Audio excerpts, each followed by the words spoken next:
team that's had the better defense. They shoot 50% in their 2 wins. You guys shoot 57%, get great shot balance and good shot selection. Is it all stemming from whoever's defense is dominating? I think that's probably true. I think it also means that those teams are getting out in transition and getting those high percentage buckets more than the other team who's facing a half-court defense the entire night. I mean, they only gave you 6 fast break points in last game, but I felt like the pace was better, and maybe some of those are secondary transition points that maybe aren't showing up in that category. Yeah, no doubt. I think, by our metric, we scored more than 6, but nonetheless, we were ready to push the ball and get into our stuff with a little bit more urgency. You always talk about winning the possession game, and basically this series, whoever has won the possession battle in the game has won the game. You feel like that's going to continue in this series? No doubt about it, particularly with the way that they can create turnovers and turn them into instant offense. Coach, appreciate the time. Good luck in Game 4 tonight. Thank you. Chris Finch, Cal, back to you. All right, that's the head coach. We are nearing tip-off in tonight's Game 4. Minnesota with a chance to build on Saturday's impressive showing and even this best-of-7 Western Conference Finals up before it shifts back to OKC coming up on Wednesday. We'll rejoin Alan Horton and Jim Peterson right after this on the Timberwolves Radio Network. Postseason dunks, threes, buzzer beaters. There's so much NBA happening. I gotta keep up. Whoa, take it easy there. There's a better way to NBA. All playoffs long. Really? With the NBA app, you get real-time stats and scores for every playoff matchup. Witness playoff drama as it unfolds. Seriously? Catch every bucket all in one place, all for free. Where have you been all my life? There's a better way to NBA. Download the app today. Available on the Google Play, Apple app, and Android stores. Put together from previous games. And it didn't take defensive coordinator Elston Turner long to find a clip of something he wanted to emphasize to the rest of the team. As TJ Shannon told us on the tip-off show earlier. Go look at the game, and at 11:55 at the beginning of the game, and look at his defensive stance at half court. And that'll tell you about how the game went. TJ was answering a question about how Anthony Edwards helped set the tone for a defensive gem that the Wolves produced in Game 3. It's a clip that Elston Turner showed the entire team just 5 seconds in. Ant dialed in, focused, and picking up his man at midcourt. The Wolves' defense held OKC to 14 first-quarter points, just 41 at the half, and by the time it was all said and done, Minnesota had themselves a 42-point victory, second largest in franchise history. But the night all started at the defensive end with a defensive effort from Anthony Edwards right from the opening tip, according to head coach Chris Finch. I thought he was outstanding there. I thought it was his aggression and attention to detail on the game plan and being able to, kind of turn a few early opportunities from defense into quick offense, which we haven't done much of this series. That kind of set the tone for the entire game. His offensive rhythm came alive in Game 2, and as we've seen through these series as they grow, once Ant kind of figures out some things that he can do or works for him, he gets really good and comfortable. But I was really pleased with his defense, as all of our guys' defensive efforts, and it was a little bit more on point than it had been. Head coach Chris Finch, he watched everything Anthony Edwards do in Game 3, impact the game, dictate the action. And Ant said post-game everything stems from one simple thing. The adjustments is really not the biggest thing. It's about just bringing energy with a team like this. OKC played with a ton of energy, no matter what. First through the fourth quarter. So just trying to exceed their energy or match it at least. That was the most important thing today, and I think we did that. Anthony Edwards post-game in Game 3. The Wolves win it by 42 points to make this a series. OKC up 2-1. And as we bring in Jim Peterson, analyst extraordinaire, the effort was everywhere on the floor. It was even in the crowd. Yeah. And I think we brought it on the radio broadcast as well. We did. But that really translated to their defense, which was at another level than we've seen in the first 2 games. Some adjustments defensively in the pickup points for Shai Gilgeous-Alexander. They still pressured the other guys, and I think that obviously with Jalen Williams, he's been a problem too. Physicality was in Minnesota's favor. The 50-50 balls, that's how you know you're really on point and ready to go, Alan, when you get the 50-50 challenge. But they got to bring that same kind of energy here, because as Ant said in his soundbite, OKC brings it every night, so they got to match their energy. And as good as everything was in Game 3, the Wolves still have 3 more wins to go. And 3 more wins to become the 7th team in conference finals history to come back from an 0-2 deficit. Tonight, another step in securing that 7th win all-time in conference finals history, trying to even this best-of-7 series at 2 games apiece. Can the Wolves duplicate what they did in Game 3? How will the Thunder respond here tonight? A fascinating matchup for Game 4. Starting lineups, keys to the game, the injury report, the opening tip. That's all ahead, but we tip off tonight's festivities with our national anthem here from Target Center. Jackson and Rod Stewart. Please welcome Minnesota's own Kenny Holman.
Kenny Holman destroying that national anthem here on Memorial Day. What a performance. Yeah, wow. Getting you revved up and ready to go here for Game 4.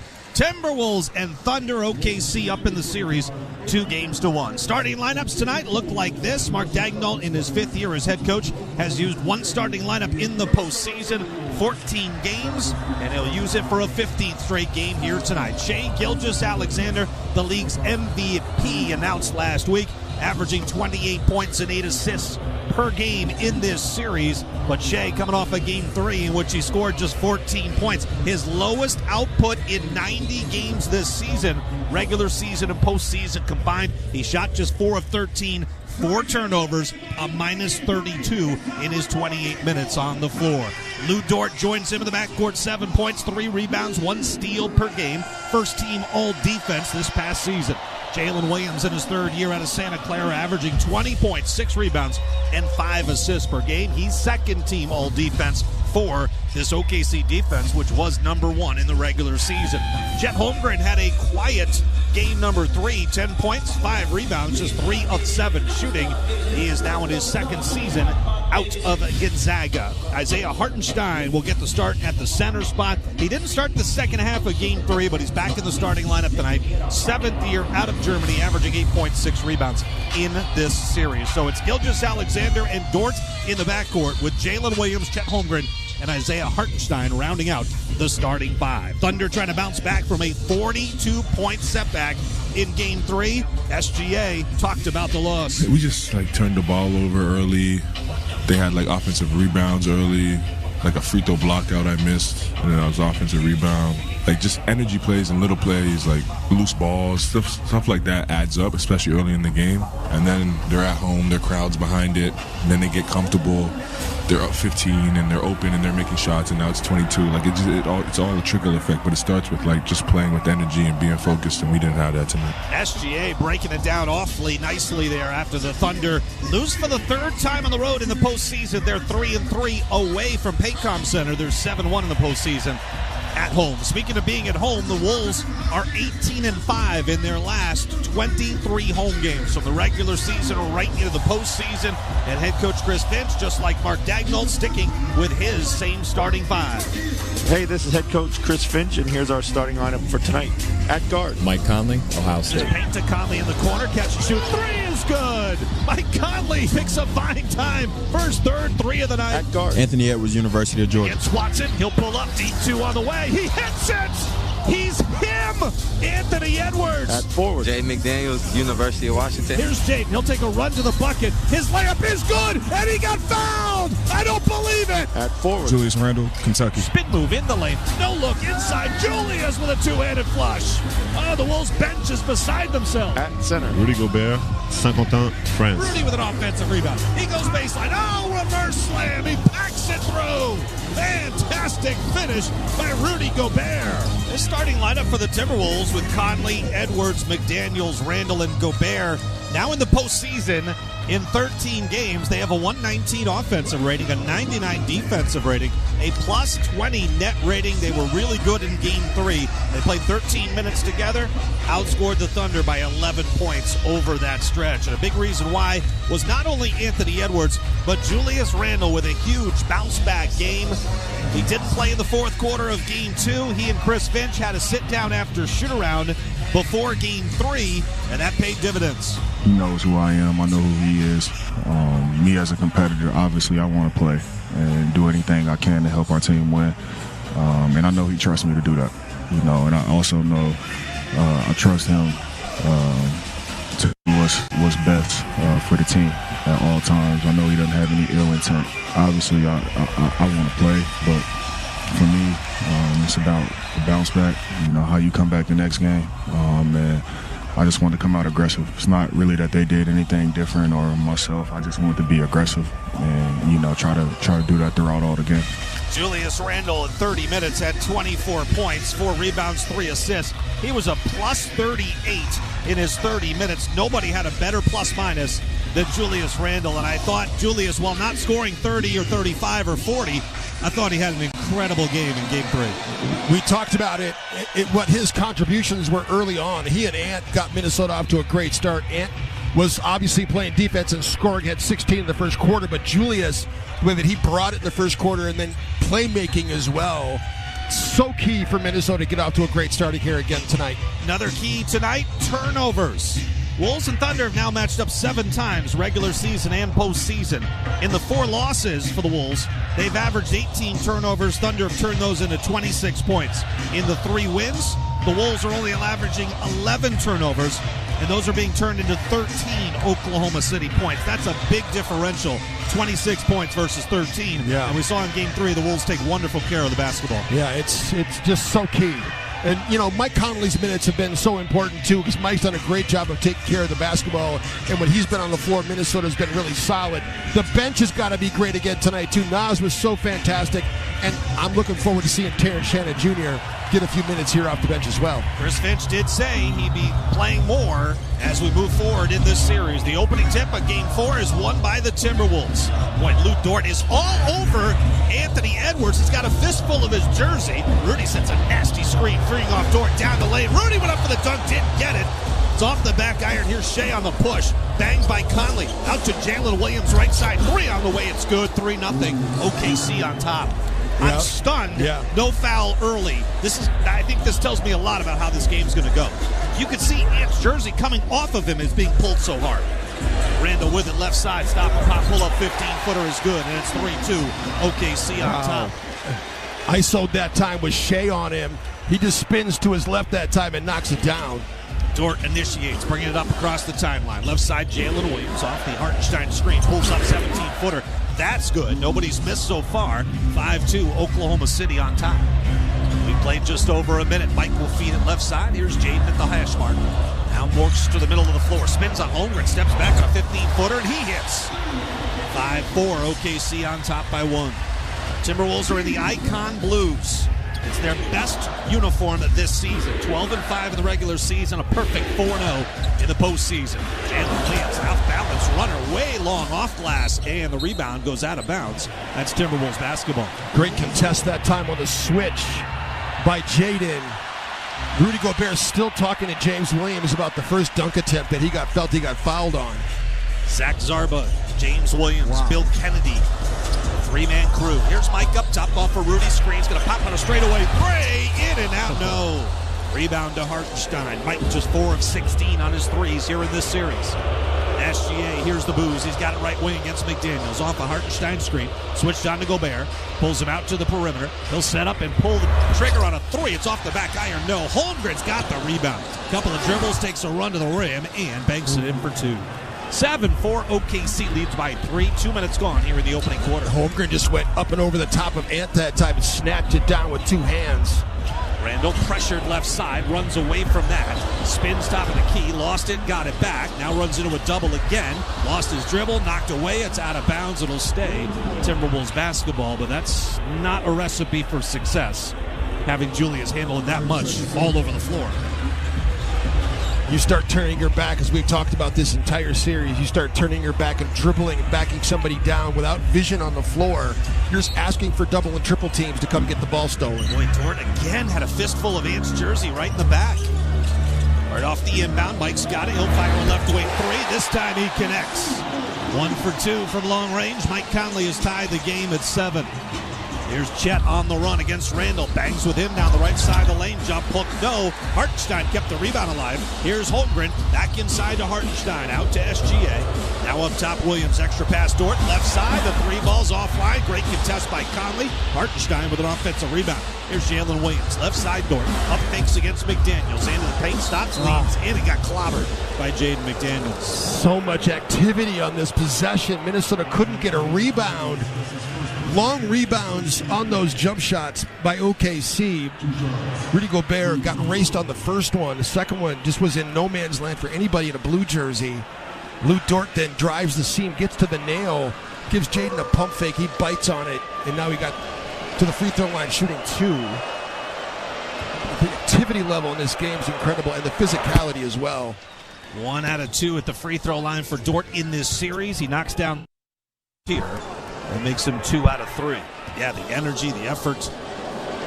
You know, through the first 3 games, we really haven't had a close contest. Right. It feels like we're building towards that. Yeah, this is going to be the game, probably. Dort misses the second free throw. Jaden McDaniels has the rebound. I mean, it's been a heavyweight match so far. A lot of haymakers being thrown, but this one looks like we're going to settle in, and Julius is going to be called for a foul, setting a screen for Anton Dort at the timeline. Just inside of midcourt. Yep, he didn't get there in time. He picked off Dort. It will be a turnover on Minnesota. You know, I don't mind some hard fouls. In fact, I'm all for it from Minnesota's perspective. Julius commits his 3rd offensive foul in this series. He did lead the team in that category. He was 3rd in the NBA. Wolves force a turnover. Ant with the steal. He'll feed Jaden up ahead to the rim. He'll jam it right on Chet Holmgren. Emphatic finish. That's going to be a foul on Holmgren, too. They called the foul. It's going to be an and 1. Yes. James Williams makes the call. What a finish. I mean, Ant threw the pocket pass right through traffic that was right on time for Jaden to catch it. All in one fell swoop and throw it down with 2 hands. Chet all over the arms trying to contest. It's a great call by James Williams. Got him up around the head, too. I mean, that's a big-time foul. He didn't get any basketball. He got all arms and shoulders. Jaden strokes the free throw, and the Wolves have their first lead of the night. They're up 10-8. Boy, the energy is through the roof here in Game 4. Shea right wing. Jalen Williams catch and shoot 3. He buries that. He's locked in, isn't he? Boy, 3 of 4 shooting, 2 of 2 from distance. Williams did not play well, along with a whole other bunch of Thunder players in Game 3. Jaden on the attack against Holmgren.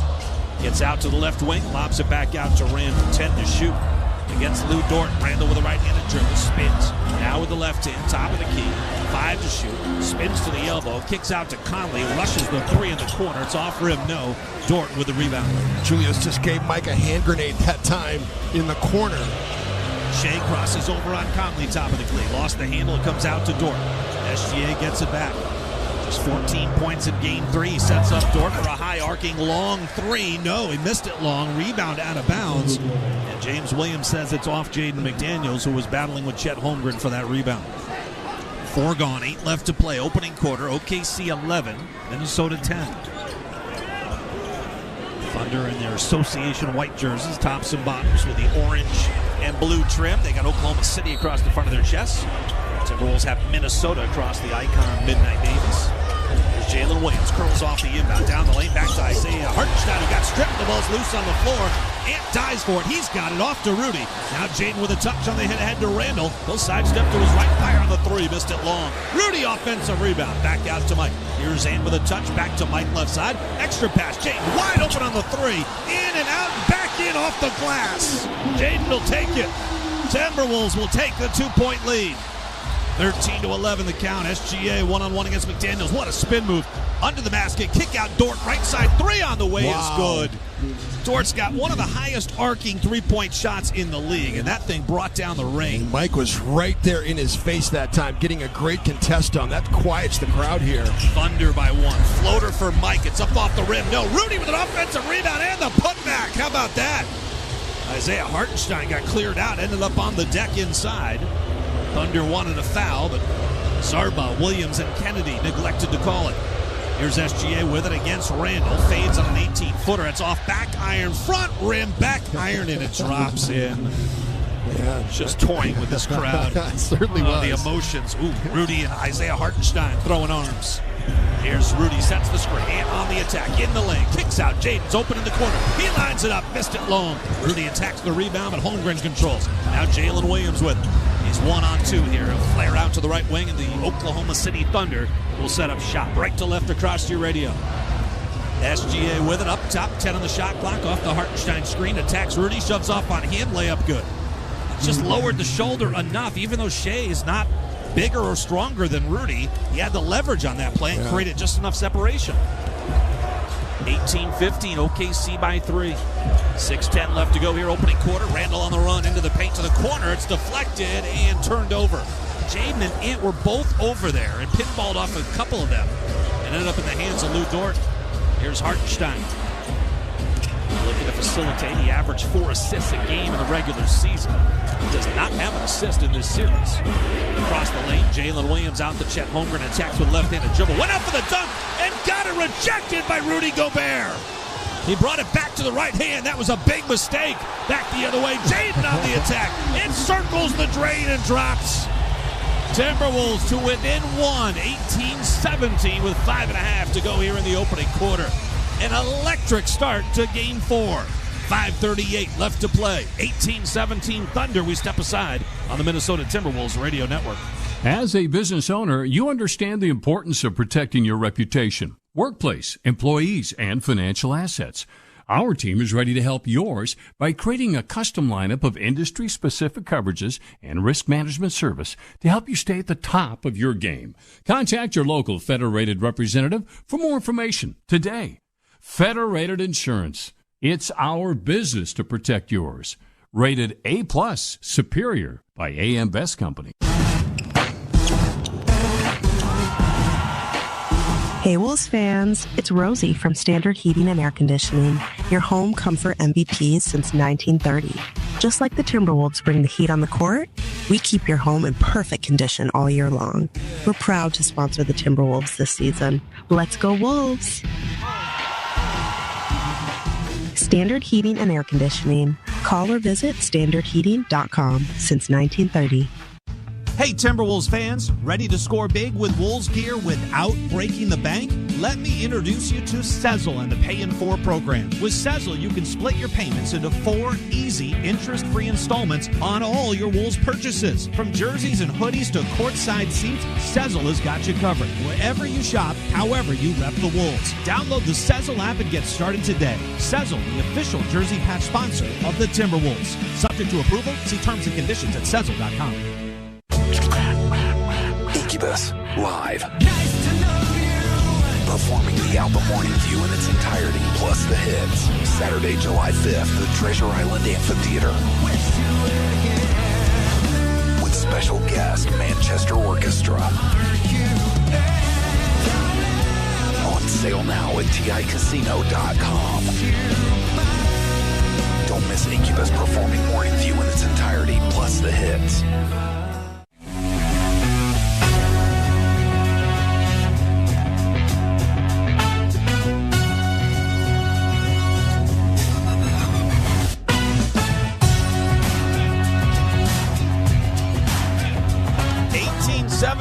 Thunder lead the Timberwolves. We're past the midway point of the opening quarter with 5:38 left to play. Jaden McDaniels, 10 points, ties a career high for a postseason quarter. He's off to a monster start. 4 of 5 from the floor, 1 of 2 from deep. He talked about that Game 3 win and how good that felt to get back in this series. Yeah, I would say that game was like a desperate game. Like, you see everyone was like on edge a little bit, and then I'll say we did a good job getting second chance points and just holding them to one shot. Do you feel the same feeling going into game 4? I feel like, kind of feels like the same day, the same everything, so hopefully you get the same outcome. Jaden McDaniels, and I get the sense if this was a boxing match that we're already into the late rounds. Back in the days when I went 15, I feel like we're in round 10, and both teams realize that the series might hinge on tonight's game. Well, it certainly will, because it's either going to be 3-1 or 2-2, and we know the difference is huge. And, if OKC's up 3-1 going back to OKC, I mean, it's just a difficult thing to climb back, especially against a team that's this talented, this put together, the way that they play so hard. So this is a pivotal game for Minnesota for sure. Game 4 always is. Yeah, if you're down 3-1 in a series, 74% of the time that team wins the series. Jalen Williams out of the timeout, left of the lane, able to run it up with a left-handed hit off the glass. While Jaden McDaniels is doing damage for the Wolves, Jalen Williams has got 10 points on 4 of 5 shooting. He's matched what Jaden McDaniels has done. Here is Jaden, right wing, with Dante into the game for the first time, along with Nasri. And dancing off the McDaniels screen, is not shot yet, drives in, runs into Caruso, lost the ball. It's loose. That's a foul. Dort just dribbled right into McDaniels, and it is a late whistle and a foul. It took a while to hear the whistle. When Zach Zarba makes the call, the ball popped out to McDaniels, and Dort just submarined him right at his ankles. Just rolled into his legs that time. Ant got kind of taken out by Caruso, too. I thought Caruso fouled Ant as he was trying to get the pass out to the perimeter. This refereeing group does not get any better than this. Zach Zarba, the crew chief, James Williams, Bill Kennedy. Bill Kennedy being the third wheel here. Unbelievable. Nas turns it over, coming across the top of the key. Chet Holmgren controls for the Thunder from right to left. This three-man crew has 64 years of experience in the NBA and 398 now playoff games combined. SGA posting up Dante, gets a step as Tates rises and hits, and he wanted a foul. 5-point Oklahoma City lead is their largest of the game thus far. Julius Randle, Jaden McDaniels, two-man game left side of the floor, and Julius turns it over. Alex Caruso knocked it free. He controls, feeds Williams on the move. Jalen will move out to the left wing, poked away from behind by Nas. It's out of bounds. It'll stay Oklahoma City basketball. Julius has to have more of a 0.5 mentality. He's been over-dribbling a little bit here in the first quarter. You got to get rid of the basketball. You either got to drive it straight line. Is Chris Finch going to challenge this call? He might. Timeout has been called. No indication. Yep, there it is from Zach Zarba. So the Wolves will challenge this ball out of bounds. And they better be right. 4:23 left to go in the opening quarter. Thunder lead it by 5. It's 22-17. We step aside on the Minnesota Timberwolves Radio Network. Oklahoma City Looking for a next-level way to bring your crew together? A Minnesota Lynx. The perfect spot for your group. Whether it's a workouting, youth team night, birthday bash, or celebration, groups get discounted tickets, block seating, and a shout-out on the big screen, plus access to exclusive fan experiences like high-fiving the team, watching warm-ups, or even playing on the Lynx court. Don't just watch the action, be part of it. Lock in your group now at lynxbasketball.com/groups and make memories that last way past the final buzzer. Good evening, everyone, and welcome to the NBA Finals. In the NBA Finals, any moment can become unforgettable. Now is your chance to watch the next moment you'll remember forever. Jordan open. Chicago with the lead. Unforgettable awaits. The 2025 NBA Finals presented by YouTube TV begin June 5th on ABC. Well, we're off to an electric start in this Game 4, and it was electric yesterday evening in Indiana as the Pacers hosted the Knicks for Game 3 of the Eastern Conference Finals. Pacers once again got out to a hot start. They did balloon their lead as large as postseason. The New York Knicks came storming back. Karl Anthony Towns, the hero in the fourth, 20 points, 8 boards in that final frame, and the Knicks capture an improbable 106-100 rally from behind victory. Third time this postseason, the Knicks have erased a 20-plus point deficit to eventually win the game. Their head coach, Tom Thibodeau, spoke afterward about how they were only focused on winning that game and that no lead is safe in the NBA playoffs. In playoff basketball, no lead is safe because I think with the three-point shot, people make up ground quickly, pace of the game, make up ground quickly. So you see comebacks all the time, and if you let up just a little bit, that's what happens. And so you got to win games different ways. Obviously, you prefer to play from a lead, but whatever it is that you have to do, that's what you have to do to get the win in the end. And going into the game, we talked about you don't play the series, you play the game. Just focus in on what it takes to win tonight's game. That's all we're thinking about. So the Knicks, much like the Timberwolves on Saturday, climb back into the series with the victory. They now trail 2-1, Game 4 tomorrow in Indy. Back to Alan and Jim. All right, Cal, thank you very much. 4:23 left to go, opening quarter. We're Thunder by 5. The Wolves have won their challenge. That ball was clearly off of Jalen Williams. It had to be the right call for the Wolves to challenge it. They did. They're successful. They have one remaining, and they are charged the timeout because it was their media timeout. Before we get back to action, let's pause 10 seconds for station identification all across the Minnesota Timberwolves radio network.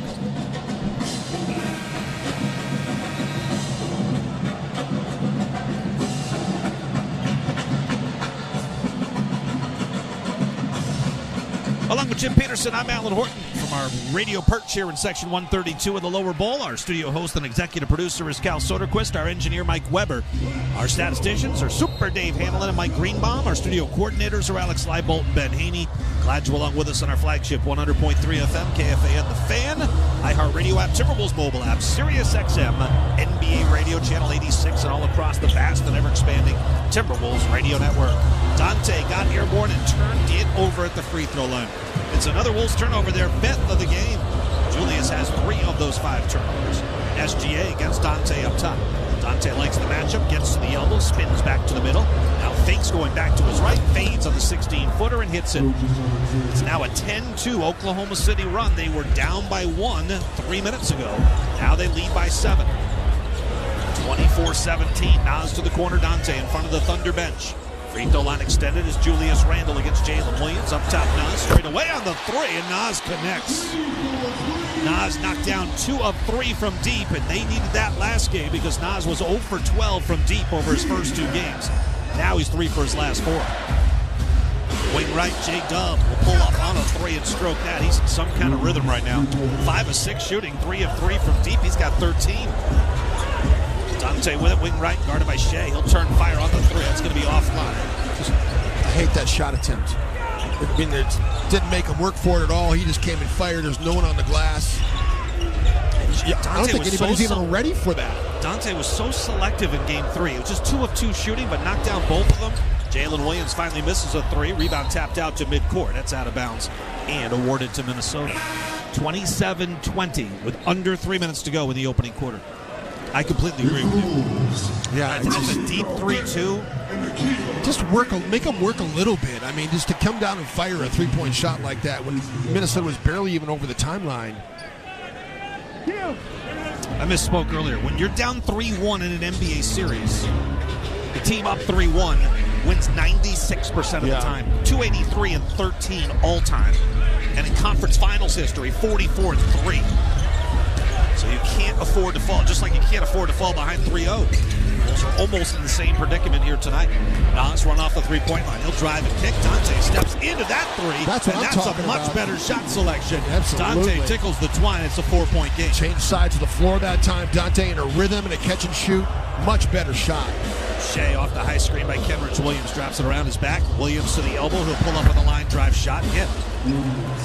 Kenrich Williams played sparingly in the last 2 series, but he has been a regular coming off the bench for Mark Dagnall. Nikhil fires a right wing 3 and hits. So Nas, Dante, and now Nikhil have all gotten in the act, and the Wolves are within 3 with 2 to go here in the opening quarter. I mean, OKC's made 8 of their last 10 shots. Minnesota's trying to keep pace here. You got to get some stops. Gilgeous Alexander has hit 4 of 5 from the floor. He's got 8 points. He's got Rudy on him. He steps back straight away on the triple and hits. He's just going to take the three. If they're going to give it to him, Rudy in a switch that time was so far off of him. Just a spot shot for SGA at the top of the circle. When SGA shoots a step-back three in the postseason, he's shooting 42%. He's shooting just 15% on all other threes. Rudy Gobert is going to be called for a foul here. Dante kind of ran out of real estate, threw it up to Rudy to try to save the possession that time, and leave it up to Casey Wallace to be in between Dante and Rudy Gobert to get in there to almost get the steal. Rudy had to elbow him in the neck and head area to get the possession, but they called the foul instead. 6 turnovers on Minnesota here in the opening quarter. That's exactly how many times they turned OKC over in game 1. Whistle and a foul. It goes against the Wolves as Shea got fouled on the perimeter. And that is going to result in free throws. SGA, he drew 12 fouls in game 1. He drew 9 in game 2. He only drew 2 in game 3, and this is his first here tonight. Can I tell you something? I mean, I think Chris Finch would have challenged that had he not already challenged the out-of-bounds call on Jalen Williams, because Dante didn't foul SGA at all. Just looking at the replay there, I mean, he kind of went under his arm that time. I feel like Chris Finch was talking to, who was it? It was Zach Zarba right there. He was really upset about the call. Well, you put yourself in a hole, too, when you've already committed 14 fouls, and you have no margin for error. Right. And that's where SGA just feasts, and he knocks down a pair of free throws here. He's already got 13 points, so he has another double-digit quarter against the Timberwolves. He's done that now 11 times in 28 quarters against the Wolves this season, regular season and postseason. Ant pressured wing left, up top to Knox. Caruso's all over him. Right wing DiVincenzo around his back, trying to free himself. Turns the corner down the lane, runs it up with the right hand, and hits in traffic. That's a tough two for Dante DiVincenzo. Certainly was. My goodness. The defensive pressure that OK is bringing is unbelievable. It's relentless from all 5 players. SGA with it up top against his cousin, Nickeil Alexander-Walker. Top of the key, now left elbow. SGA cross court, right side, catch and shoot from Cason Wallace. No, he missed that one badly, but Hartenstein with another offensive rebound. Out to Isaiah Joe, left wing 3, and the Thunder cash in on the dagger 3 off the offensive rebound. 9-point OKC lead. They scored 14 points in the first quarter of game 3. They've got 7 here tonight. Ant with a drive. He got fouled. In gets the finish. He'll go to the free throw line for an and 1. First shot attempt of the game for Anthony Edwards ends up in an and 1 opportunity. Left-hand drive that time on the handoff. They flipped it to Ant, going to his left that time, and takes him right to the rack.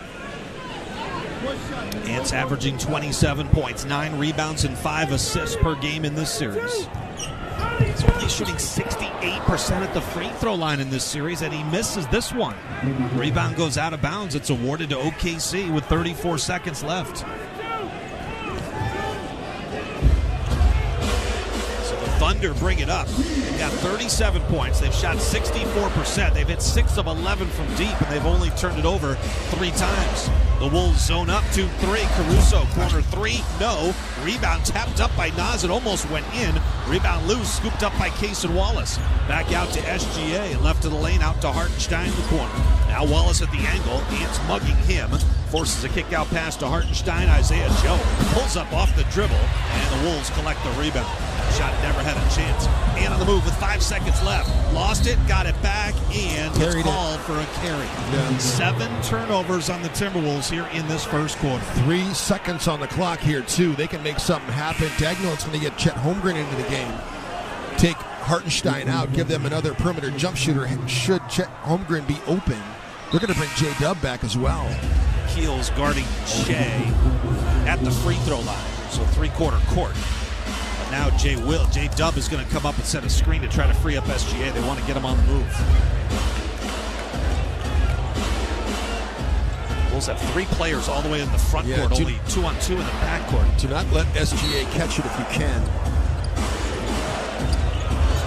J-Dub fell down, I think, trying to draw the foul call. He rushes a 3, and it just comes up way short, 20 feet short. Terrific defense by Minnesota. I think he went down there trying to draw some kind of a whistle. Yeah. Nobody was buying that, J-Dub. OKC with a strong opening 12 minutes. 37 points they put up. Again, the first quarter of Game 1, of Game 3, just 14 points. Thunder by 7 as we go to the second on the Timberwolves Radio Network. At U.S. Bank, when they say they're in it with you, they mean it. Not just for the good stuff, the grand openings and celebrations, although those are pretty great, but for all the hard work it took to get there, the fine-tuning of goals, the managing of cash and workflows, and decision-making. They're in to help you through all of it, because together they're proving day in and day out that there is nothing as powerful as the power of us. Visit usbank.com to get started today. Equal housing lender, member FDIC, copyright 2024 U.S. Bank. At Target, we're home court advantage for the hometown sports fans. And with the Timberwolves season in full gear, we're here to help you gear up and make your game day prep a slam dunk.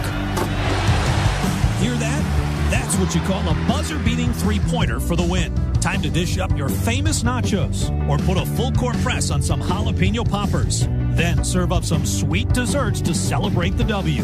However you do game day, we're here for it at Target and Target.com.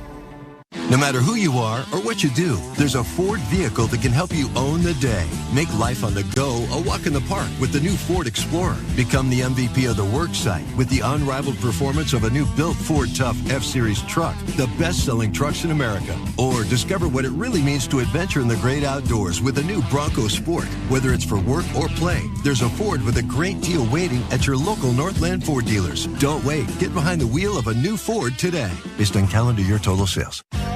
When it comes to watching the game, it's always nice to sit and savor a delicious snack. And Jack Link's protein snacks always hits the shot. Jack Link's beef jerky is made with 100% beef that's simply seasoned and hardwood smoked to deliver a mouth-watering, flavorful, good source of protein, convenient snack. Jack Link's, the official protein snack of the Minnesota Timberwolves.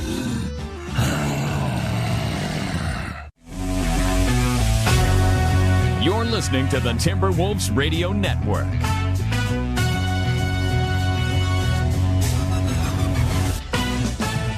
$37-30, OKC leads Minnesota here in Game 4. They're up 2-1. And one thing Mark Dagnall wanted to see in tonight's game from his squad, a fast start in the first quarter. I mean, all 48 minutes matter. So we want to start fast, punch first every night. Some nights you do, some nights you don't. But if you get off to a good start, you still got to play the 48. If you don't get off to a good start, you still got to play the 48. Minnesota did that the other night. That's obviously why they won the way they did. But for our purposes, we're trying to be the better team for 48 minutes tonight. That's our focus.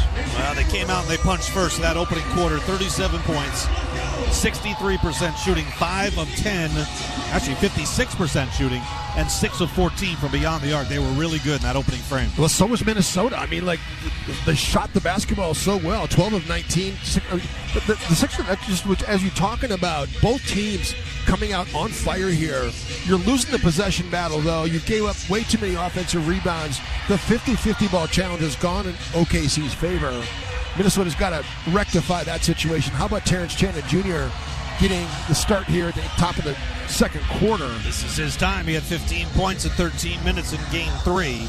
And you mentioned that possession game. OKC, despite not shooting as well as Minnesota, has taken 6 more shots. That's because they're +3 on the offensive glass and +4 in turnovers after 12 minutes. Isaiah Joe into the paint, hangs and kicks out. Caruso right side 3. That's off the back iron. No. T.J. Shannon with the rebound. Wolves begin the second quarter with Mike Conley, Nickeil Alexander-Walker, T.J. Shannon, Julius Randle, and Naz Reid. Mike probes right side, throws it away up top. Jumping the pass was Jalen Williams. He will very carefully get himself into the paint and softly dunk it through for 2. J-Dub has 15 points on 6 of 9 shooting to start this game. Another turnover. Minnesota had 8 turnovers through last 3 quarters as Naz gets one to go here on a reverse layup that time. They've got 8 turnovers already. J-Dub off the screen by Caruso. Pops on an angle 3. Missed that one. He's 3 of 6 from distance. Timberwolves have the rebound. They trail by 7. They've been down by as many as 9. Nickeil, a drive, lost it out of bounds. They say it'll be Timberwolves basketball. 1 minute gone here in the second quarter. Down 7. You can't just reverse the basketball if you're Mike Conley. I'm really shocked he made that turnover because he came off that action, pivoted, tried to reverse it over to Julius, and it's such an easy play because you know what they're going to do, what they want to do. Just stepped into the passing lane and picked it off. Zach Zarba is intervening between Randall and Caruso. They are slapping each other's hands, trying to get Caruso's free of following him. Inbound to TJ Shannon, wing left. Left to the top of the key. Here's Randall against Caruso. Right-handed dribble. Julius bangs away. He's got a defender digging down from behind. It's Holmgren. Kick out to the corner. TJ's going to force up a 3, and he missed it. And a loose ball foul against Randall, battling for that rebound. I just don't think you could let Caruso grab and hold in a dead ball situation, trying to inbound the basketball, preventing Julius from freedom of movement. Little shove in the back by Randall, but on Caruso, but Caruso was nowhere near where the ball went. Here's Holmgren, left angle, passed on the 3, drives in and jams it with authority with the right hand. Minnesota's zone has not been effective at all. I mean, that was just too easy. Nikhil up into the front court. Thunder lead by 9 here. TJ Shannon, wing right, guarded by Holmgren. Brings it up top on the dribble, handoff to Julius Randle. Down to the right side, Nikhil turns, fire on the 3 and stroke it. His second of the night. Nikhil Alexander Walker starting to heat up from downtown. He's now 9 for 19 in this series. Just under 50%. Here's J-Dub, goes to work on Mike in the lane. Mike's trying to wrap him up and eventually blocks the shot. J-Dub gets it back. He's got it baseline. Goes cross court with 3 to shoot. Here's Wallace. Pump fake. Now the 3. It's offline. Wolves have the rebound. Great box out from TJ Shannon. He shielded off the 7-footer, Chet Holmgren. TJ, one thing on his mind, driving in, scoops to the hoop. He got it with the left hand. The rebound at one and the scoop and the score at the other. Both times going against Chet Holmgren. There's J-Dub, right side of Holmgren. Up fakes on Randall. Dribbles in the paint, lost the ball. Scoops back up by Holmgren. He dives to the floor, scoops it up off the glass and got it. What a shot by Chet Holmgren. Here's Randall to the corner and TJ. Baseline drive, reverse layup. No, but he got fouled. Free throws coming up for TJ Shannon. See, that's how, with so much pressure, how much do you need to be aggressive like TJ Shannon just was on that play? Fearless. Yeah. Fearless. He looks like he's been shot out of a cannon, so I've seen them pay for that aggression, right? Absolutely. And TJ Shannon is the antidote. They've been calling him TJ Cannon Shannon. There was a lot going on at the other end of the floor. The battle between Mike Conley and Jalen Williams. Yeah. You could have called maybe 3 defensive fouls. I saw a couple of offensive fouls in there, but Mike just battling. They brought Mike up into a ball screen to get the switch onto J-Dub that time, and Mike just battled him that entire possession. Even after the shot and he got it back, Mike battled him again. I mean, Chet got the 2 points. He was nearly on the ground when he scooped that one in. There's just some incredible intensity out on the floor. TJ knocked down the first free throw. The second one is also good. How about 4 points, 2 rebounds, and 3 minutes of play for TJ Shannon? And he's the one matching up with J-Dub, too, giving that physicality. Great matchup right there. Here is J-Dub. Up top, it comes to Isaiah Joe. Hartenstein with a touch right back to Joe. Squirts between 2 defenders and scores it inside, and there's a foul in there. 3-point opportunity to a struggling Isaiah Joe, who's averaging just 3 points a game. He's got a chance to get that here on one single play.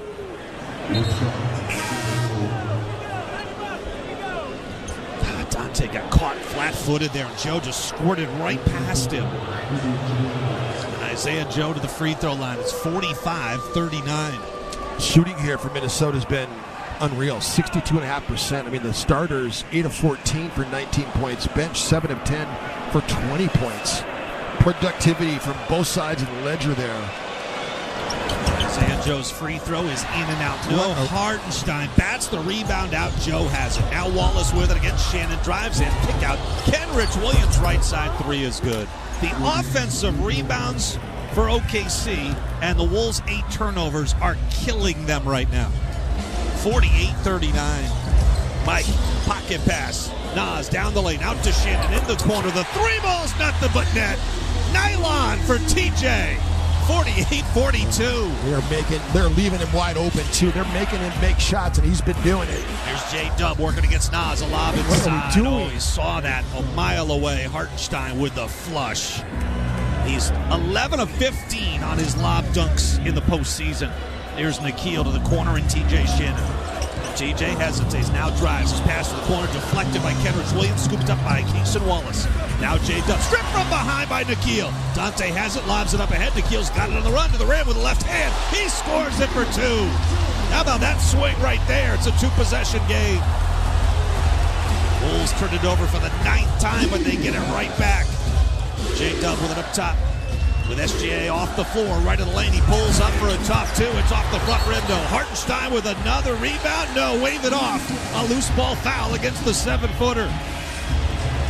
Wolves will get it, trailing by 6 with 7:53 left to go in the first half. Minnesota had gone small with Terrence Shannon at the 4 and Nas at the 5. So Mike Conley's going to exit the game, and Rudy's going to come in for him to get a little more size. Hartenstein has been absolutely dominating. If Nas had to pick up somebody in transition, there was nobody there to guard.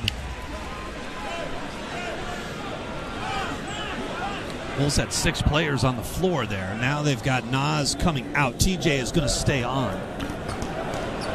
So Rudy will be the center. TJ will be the 4. Yeah. Nas, Ant will be the 3, and Nikhil and Dante are in the backcourt. Ant will bring it up here. It's been a very quiet first half for Anthony Edwards. He's played 12 minutes all in the opening quarter. He has 2 points, a rebound, and 1 assist. Dante to the corner. TJ Shannon. TJ on the attack and poked away from behind by Shai Gilgeous-Alexander. Another turnover, the 10th on the Wolves. Dort pass inside, deflected. Hartenstein had it, lost it. Dante scoops it up. Again, the Wolves counter right back with a turnover of their own. TJ might be hurt. It's 4-on-5 at the offensive end. Now Shannon joins the fray. TJ will hand it off. Here's Nikhil inside. Rudy's got good possession. He goes up and gets fouled. He had Keeson Wallace on him.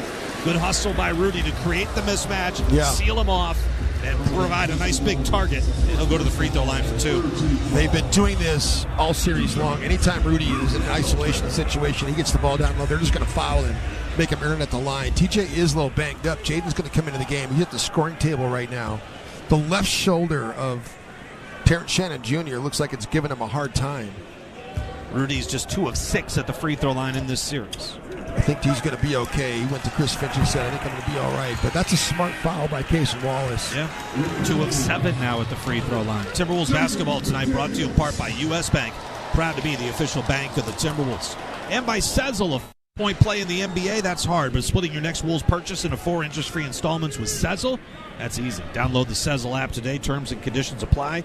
Sezzle, the official jersey patch sponsor of your favorite basketball team. Rudy's second free throw, too strong. It pops out. Kenrich Williams controls the rebound. 50-44. Thunder by 6. 7:15 left to go in the first half. Wolves are 3 of 6 at the free throw line here to start the game. Keeson Wallace wide open, looking at a 3 right side, and he drains that. I mean, we've given up a lot of wide open looks here in this second quarter. Wallace now 4 of 10 on his threes in this series. He's knocked down 40% of his wide open looks. Rudy with it on the perimeter, beyond the 3-point line, hand off to Ant. Ant on the run, down the lane, got fouled from behind, give it to Lou Dort. And Ant will go to the free throw line for 2 shots when we come back. The under 7-minute break comes with 6:45 left to go in the first half. The Thunder lead the Timberwolves by 9, matching their largest lead of the half. 53-44. You're listening to Minnesota Timberwolves basketball. Rosie here, plugging you into safety, service, and innovation. Edison Electric has been serving the Minneapolis and St. Paul area since 2007 and specializes in residential service, meaning they help you with all your home's electrical needs. From troubleshooting to panel replacements, they leave your home safer than when they arrived and provide 5-star service every time. Go to calledison.com for upfront pricing on all the residential electrical services in Minneapolis. That's calledison.com. Hey, Wolves fans, listen up. Step up your shoe game this season with Trade Home Shoes, your Minnesota-based employee-owned retailer. Trade Home Shoes has on-trend footwear for the entire family. Brands like New Balance, Hoka, On, Birkenstock, Rival Shoes, and more. With over a century of experience in 130 locations nationwide, Trade Home Shoes is where generations meet comfort and style. Trade Home Shoes. Enjoy life. Feet first. Chanhassen Dinner Theaters brings you its most popular show of all time, Grease. You'll hear all your favorite hits from the Broadway musical and the movie. Join the whole gang at Rydell High. We'll sing, we'll dance, we'll bring you back to high school life in the 50s. Poodle skirts, bobby socks, the soda shop, and drive-in movies. Grease. It'll rock your socks off. Order your tickets today. Visit chanhassendt.com. Two bands, one night. Bachman Turner Overdrive. The Marshall Tucker Band. Roll on down the Highway 2025 tour. Saturday, July 19th, live at the Treasure Island Amphitheater. With special guest Jefferson Starship. A night of vintage PTO. A night of classic Marshall Tucker Band. Tickets on sale now at TICasino.com.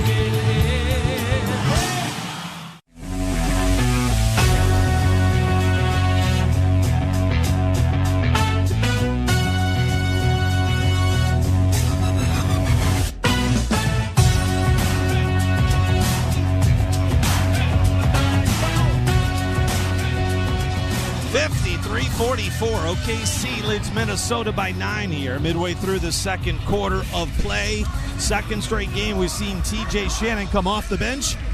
And I asked Chris Finch on the tip-off show if T.J. provided exactly what he was looking for the other night. He did. He gave us that and more. We expected he would go in there and really compete, play with force, be a big body, great athlete. He's fearless, so I wasn't worried about any of that. But the productivity was high level, and we couldn't have asked for anything more. Another good stretch, I thought, for T.J. Shannon tonight. Well, Minnesota's bench has been huge. I mean, they made 5 threes off the bench for the Timberwolves. So, Wolves and Terrence Shannon's a part of that, obviously. But I got to tell you, I mean, between J-Dub and Shea, I mean, they got combined 28 points. Between Ant and Julius Randle, they've got 4.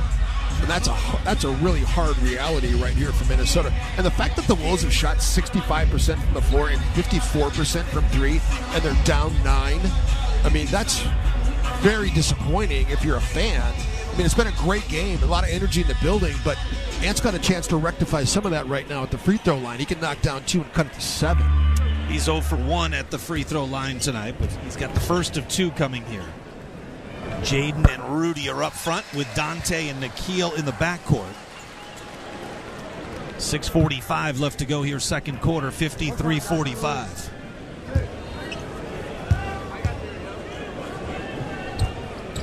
Second free throw is also good. 7-point Thunder lead. OKC will bring it up here right to left. SGA with it across the timeline. Working against Ant, bumped, and he flails himself to the floor and draws the foul. Zach Zarba calls it. I mean, wow. There's some contact there, but the way he kicks his leg out and flails himself down to the floor. It's just trash. It is. It's terrible refereeing. It's foul baiting. They see it on video.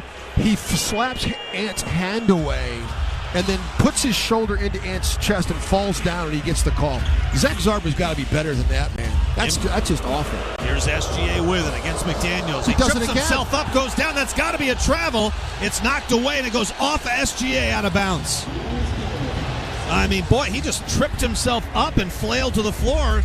A lot like Game 1 when he got the mysterious call that there was no contact at all that caused him to go down. Here's Jaden McDaniels off to Ant, up top off the Rudy screen. And on the attack in the lane, drops it back out. Nikhil straight away on the 3. Got it. Nikhil has been money from downtown tonight, 3 for 3. He's got 11 points overall. The Wolves are within 4.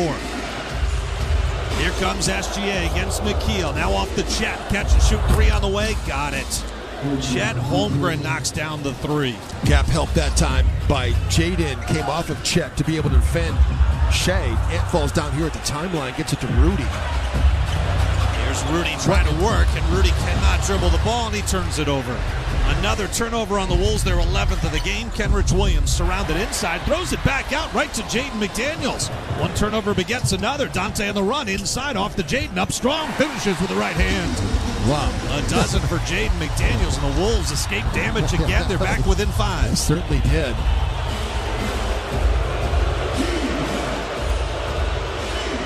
SGA up the center of the floor. Back screen from Kenrich Williams. Pops on the 3. Missed it long. The rebound out of bounds. That's got to be Wolves' ball. I thought it was off Dort. There's no call. That leads me to think it's OKC basketball here. James Williams is going to help out here. It will be Timberwolves basketball. I like the conversing that referees do now, that they get together and they help each other out. And that's what the Timberwolves bench exploded up. And we're pleading with James Williams to please tell Bill Kennedy that it went off of OKC. Wolves bring it up here. They're shooting 68% from the field and 8 of 14 from deep. And they still trail by 5. Here's Jaden with it. He'll launch a 3 over Holmgren. That swirls out, and the rebound scooped up by Lou Dort. Those are 8 of 15 on their threes, while the Thunder are 9 for 20. Here's SGA on the hunt in the lane, runs it up, missed the shot, the rebound comes down to SGA. He goes back up, lost it, and a whistle and a foul will be charged against the Timberwolves. It's going to be free throws again for SGA. He's averaging 11 free throw attempts per game in this series. And that's with him having a low free throw attempt game in game number 3. You know, the amazing thing about the turnovers in this game is that Minnesota's turned it over 11 times. OKC has 8 points off those 11 turnovers.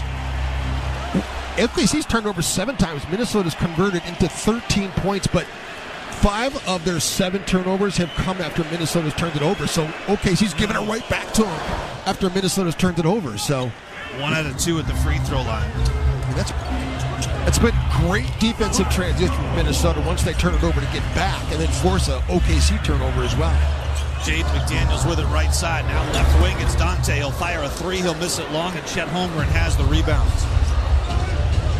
And now Caruso will bring it up. A handoff to SGA. Off the screen, he's open for the 3, but he'll pass on that. Now he'll fire away and hit it. 60-51, 17 first half points for Shai Gilgeous-Alexander. Here's Jaden left to the lane, pulls up on the shot. It's off the rim twice, and a whistle stops play. A loose ball foul will go against the Thunder here. Caruso shoved Dante DiVincenzo, who was in there offensive rebounding. I love the fact that Dante went in there to fight. A couple of OKC players were in there trying to keep him off the glass, but Rudy Gobert is actually going to go to the free throw line. I thought they were going to call it on the Dante shove. Rudy's 0 for 2 at the free throw line here in the first half. Timberwolves basketball tonight brought to you in part by Treasure Island Resort Casino. Book your stay now at TICasino.com. Visit the island, Treasure Island Resort Casino. And you're exactly right. Dante will replace Rudy at the free throw line. What's going on there? I'd much rather have Dante at the line right now at this juncture. I think Rudy would rather have Dante at the free throw line right now. I think you're right. First free throw is good. Also, Timberwolves basketball brought to you by Eclipse. Want to arrive at a Timberwolves game in your very own limo? Just contact Eclipse Transportation. You can make easy for me to say. Make reservations going to eclipsecars.com. OG's SGA's accounted for 34 OKC points, 17 in the scoring column, assists for 17 points as well. 6 assists for 17 points. Wow. 34 of the Thunder's 60 points. J-Dub with it against Julius Randle. Now to the right wing. SGA gets Rudy Gobert to the baseline. Oh, he double clutches. He draws contact. Again, flails around, which draws the ire of the crowd. And SGA is going back to the free throw line for his 5th and 6th free throw attempts of the half. It's just trash. It's awful to watch that he foul baits like this. When he gets into Rudy, if you're Rudy Gobert, you've got to keep your hand down and keep it back, because that's exactly what's playing into. If you think you're going to use your arm to leverage into him to keep him away from dribbling the basketball, that's what you're asking for him to draw a foul on you. So part of it is the players. So on that last play, Rudy definitely has his arm out. And you're absolutely right. He can't have his arm out like that against someone like Shea. And SGA not only moves his arm through that, but he flails around. And that's what draws the ire of the fans and makes it look so ridiculous. If he just goes right up into a shot and gets it knocked away, okay, well, we can live with that. Sure. Fans can live with that. It's an obvious foul, but his flailing of the body selling the call is just what's the annoying part. 2 for 2 at the free throw line, 19 points now for SGA. 9-point Thunder lead. Left to right across your radio. Mike sets up Julius left side, starts to back down J-Dub. Here comes the double from SGA. Now Randall picked up the dribble. He spins to the baseline, zips it up top. Here's Edwards running away from Dort off a screen by McDaniels. His shot at the buzzer. No, Rudy offensive rebound. Goes back up. Oh, he took a whack from behind by Kenrich Williams. Remember, those two got into it a few years ago. Rudy will pop back to his feet. He's going to the free throw line. SGA ends up on his back. It's a hard foul by Kenrich Williams. They were not going to let Rudy get that above his head. He kind of winds up and swings from behind. Makes no play on the ball here. Watch this. Yeah, I mean, he just hit him in the head as well. I'm surprised it's not been reviewed, at least for a hostile act. We've seen far less get reviewed, but not when it comes to Rudy. Free throw in and out, no. 0 for 3 at the free throw line for Rudy Gobert. 2 points, 3 rebounds. It has not been a big Rudy series. Averaging 26 minutes. 5.6 rebounds a game. Does have a block. I mean, he's been a deterrent at the rim. He has protected the paint, and he's done some really good things in terms of screening. That's really his value, is throwing it out to Rudy and let him screen and rescreen players that are all over Anthony Edwards. So he does create good offense from that standpoint. Second free throw drops in. The Wolves are down by 8 here. SGA with it up top. Gets to the elbow on Rudy on the switch. Maintains the dribble, now pulls Rudy out to the perimeter with 10 to shoot. Sizing him up, now to the right side. Here's Dort, run off the three-point line. He'll kick it back up top. Here's Shea, a catch-and-shoot opportunity. I told you, he doesn't shoot non-step backs well, just 15% in the postseason. He misses another one. 62-54. Randall sets the high screen. Mike to his right, picked up by Dort. Back to Randall. Dangerous pass, but a whistle and a foul. It'll go against SGA. Any kind of ball screen where Mike reverses field and tries to throw it back, they are in the passing lane. I mean, SJ almost got that one right there. The Wolves are fortunate that was a foul and not a turnover. Absolutely. 62-54. It's the Thunder who lead by 8. The under 3-minute break comes with 2:52 left to go in the first half on the Minnesota Timberwolves Radio Network. Hello, this is Jan at Toyota. Hi, Jan. Is now a good time to get a new Toyota? It is. We like to say your summer starts here at your Toyota dealer. Now through June 2nd, we have a great selection of Camrys, Corollas, Tundras, and more. Your summer starts here. I'm a pet sitter, and business is way up as people enjoy their new Toyotas. Stop, Sebastian. Goldie is not dinner. Your summer starts here. Dealer inventory may vary. See your participating Toyota dealer for details. Toyota, let's go places. Hey, Timberwolves fans, ready to score big with Wolves gear without breaking the bank? Let me introduce you to Sezzle and the Pay in 4 program. With Sezzle, you can split your payments into 4 easy, interest-free installments on all your Wolves purchases. From jerseys and hoodies to courtside seats, Sezzle has got you covered. Wherever you shop, however you rep the Wolves. Download the Sezzle app and get started today. Sezzle, the official jersey patch sponsor of the Timberwolves. Subject to approval, see terms and conditions at Sezzle.com. All right, time to take a look at the Eastern Conference Finals. It's brought to you courtesy of your local Toyota dealers. Visit Toyota.com today. Let's go places. We had Game 3 last night at Gainbridge Fieldhouse in Indy. Pacers with an opportunity to seize a stranglehold on the series. They had the 2-0 lead already. They were back home for these next two. They built a lead as large as 20 in the first half, but like they've done throughout this postseason, the New York Knicks would not go quietly. They came storming back to capture a 106-100 come-from-behind victory. They now down just 2-1 in the series. Karl Anthony Towns had 24 and 15 boards, 20 in the decisive fourth quarter. Tyrese Halliburton had 20 and 7 in the loss and was quick to blame himself for the lack of Pacers offense in that second half. A game like this comes down to, one or two possessions, so just trying to execute the right way, get guys in the right spots. But yeah, it's definitely an area where I know when I watch film I'm going to kick myself for. I'm already thinking about it, kicking myself for it. So, I think that's just part of it, and I got to be better there. Honestly, I think a lot of our offensive struggles in the second half will be, due to me. So execution down the stretch, we can definitely be better, and that starts with me. So, you live with it, you watch film, and you get better, and you prepare for Game 4. Yeah, pivotal Game 4 tomorrow night from Indy. Tip-off just after 7 o'clock. Back to Alan and Jim. All right, Cal, thank you very much. Josh Metellus of the Vikings on the big screen. Oh, it's a who's who here. I saw something that Josh Metellus got a little warning for being a little too verbal in game number 3. Really? Apparently, yeah, he was a little too vocal. He posted that online somewhere, and that made the rounds. Well, they got the one that I'm more worried about down there with Julius Randle's wife. I mean, Patrick Beverly's down there sitting with Kendra and the kids. They got PB. They gave him the Canada T-shirts. That was a dangerous move. But PB got a very nice hand. Josh Okogie was here last game. Justin Jefferson, he's always here. He's like a staple. 62-54. OKC by 8. 2:52 left to go in the second. Now, we didn't see it in Game 3, but in Games 1 and 2, that's where the Thunder had these mini runs, a 5-0 and a 6-1 that, felt bigger than they probably were, but it really shifted some momentum. Yeah. Julius Randle at the free throw line for 2 here. All these timeouts have been coming, too, when Minnesota's going to the free throw line. Remember, before Ant went to the free throw line, and during it came out of a timeout, having to shoot them. Now, Julius, same thing. He breaks the first one. Wolves have left 5 points at the free throw line here in the first half. 8 of 13. Wolves are getting out-rebounded in this game, 17-10.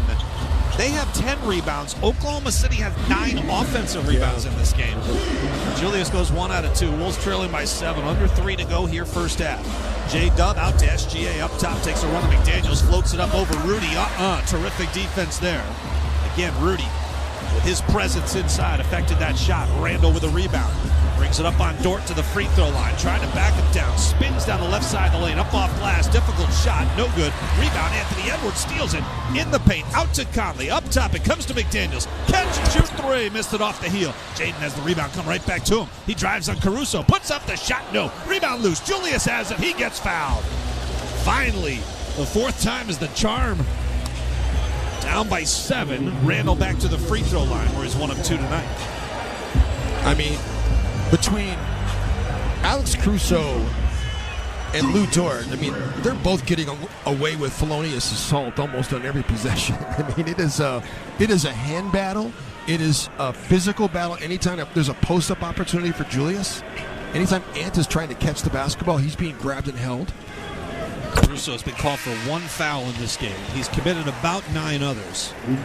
Coming into tonight, he had 11 fouls in 3 games. And I thought the whistle had been pretty solid against him. He does foul a ton. That's what makes this Thunder defense really good. It's kind of like get away with a lot of contact. It's kind of like defensive 3 seconds. If I'm testing the 2-9 all the time until the referees call it. I mean, why not? Randle hits both free throws here. It's a 5-point game. SGA hears the booze. He brings it up from right to left. Chet Holmgren, the high screen, now slips it. SGA right by McDaniels to the cup, lay in good. Ant couldn't get there in time. J-Dub, actually Chet, who was about to send that screen, just slipped it. That opened up the floor. Peel action that time. How much we see peel action from both teams. I love peel action. Yes, it's effective. It causes confusion. Conley with it off to Ant, who's taken 2 shots here in the first half. He's got it against Cason Wallace, trying to free himself. Gives it up to Conley up top. Here comes Rudy to run to set the screen. Gets there, picks off SGA. Conley snakes his way in the paint, double clutches up for the shot. Missed it long. Rebound Rando, but the shot clock expires because Conley's initial shot never did hit the rim. It'll go down as another Wolves turnover. They're 12th in the first half. The problem is with Minnesota is that they can't score. Because they're taking Ant out of the game and Rudy's not been able to score, they got to bring Nas back in. But that's when OKC's been getting and winning the 50-50 ball challenge. They've been getting all the offensive rebounds when Rudy's not been in the game. There's no rim protection at all either. J-Dub's with it, bringing it up the floor. Sets up Holmgren to his left. The 3 ball's offline. The Wolves have the rebound here as Julius Randle takes it away from Mike Conley. Now Mike quickly in the front court, drops it for Randle. One dribble off to Mike wing left. He'll bring it up top. Back to his left. Here's Nas. Turns, fires on the 3. In and out, no. Hit front rim, back rim. Chet Holmgren the rebound. Just over a minute to go. Wolves only down 7 despite turning it over 12 times and having some big-time rebounding issues on the defensive end. SGA against McDaniels. Left angle. Left-handed dribble switches the right hand. Here comes a double from Randle. Up top to Wallace now. Wallace against Ant. Down the lane. Runs it up off the glass. Shot no, but a loose ball foul. Nas Reed just cleared out Chet Holmgren. Fighting for that rebound. Too bad because the Wolves had Ant with it and looked like he was going to be off to the races. Yeah, they had an advantage that time for sure. Make case and Wallace missed that shot. Jaden had the rebound and he was going to get ready to outlet it out. And there were a couple OKC Thunder players on the baseline. I do feel like the Wolves are in a good spot, Jim, despite trailing.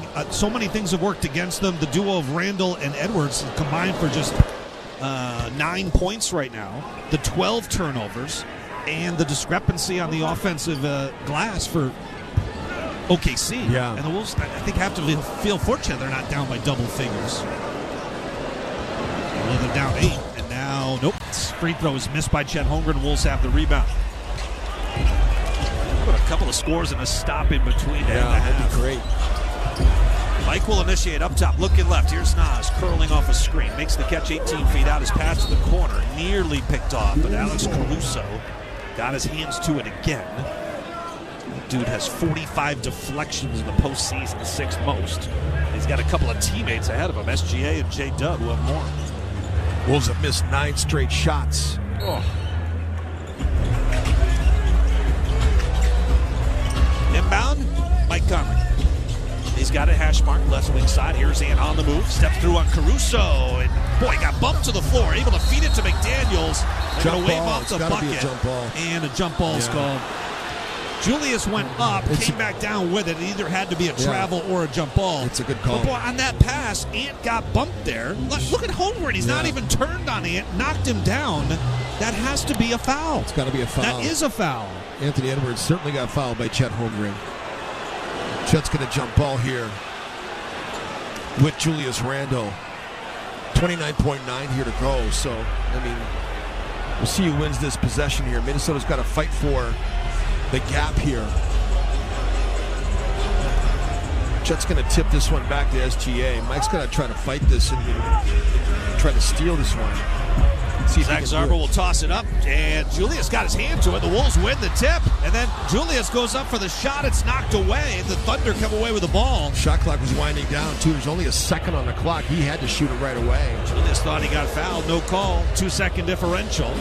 Game clock and shot clock. Neither team with a foul to give. Here comes Caruso to set the high screen.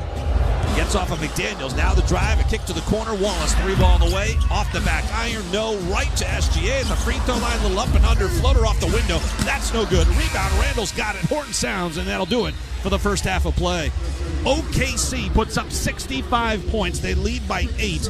They get 21 from Shai Gilgeous-Alexander and 15 from J-Dub. Jalen Williams. Timberwolves get just 9 combined between Randle and Edwards.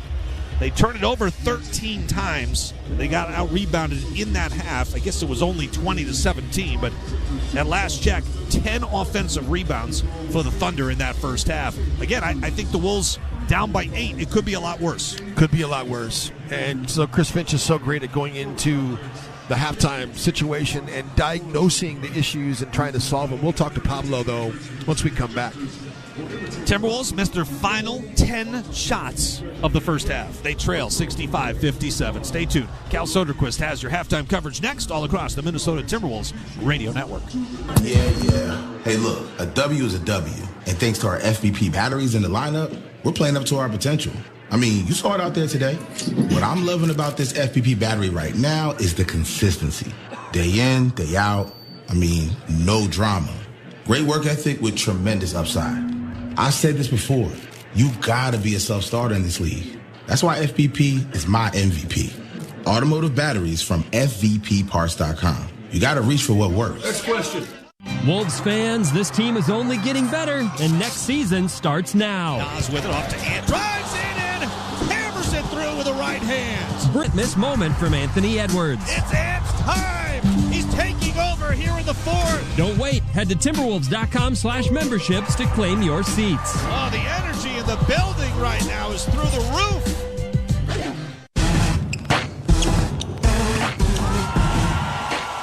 Hey Wolves fans, it's Rosie from Standard Heating and Air Conditioning, your home comfort MVPs since 1930. Just like the Timberwolves bring the heat on the court, we keep your home in perfect condition all year long. We're proud to sponsor the Timberwolves this season. Let's go Wolves! Standard Heating and Air Conditioning. Call or visit standardheating.com since 1930.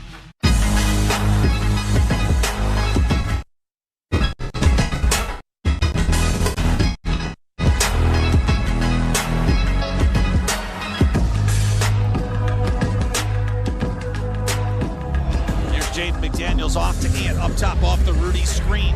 And on the attack in the lane, drops it back out. Nikhil straight away on the three. Got it. Nikhil has been money from downtown tonight. 3 for 3. He's got 11 points overall. The Wolves are within 4. A timely triple from Nikhil Alexander-Walker about halfway through that second quarter, helping keep the Timberwolves within striking distance. In fact, down 4 at that point, that's as close as they would get over the final 6 minutes of that second quarter as the Timberwolves offense went ice cold to finish that second frame. They missed their final 10 field goal attempts. We saw the Thunder balloon the lead as large as 9.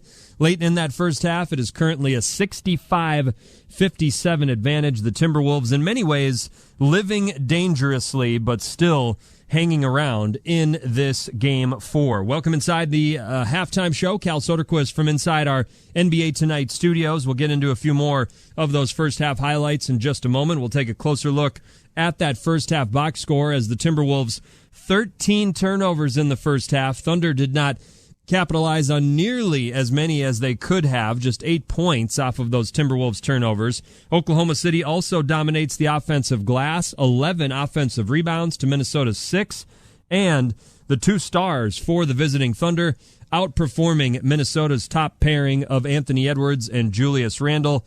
Shai Gilgeous-Alexander and J-Dub, Jalen Williams, combined for 36 points on 13 of 27 shooting.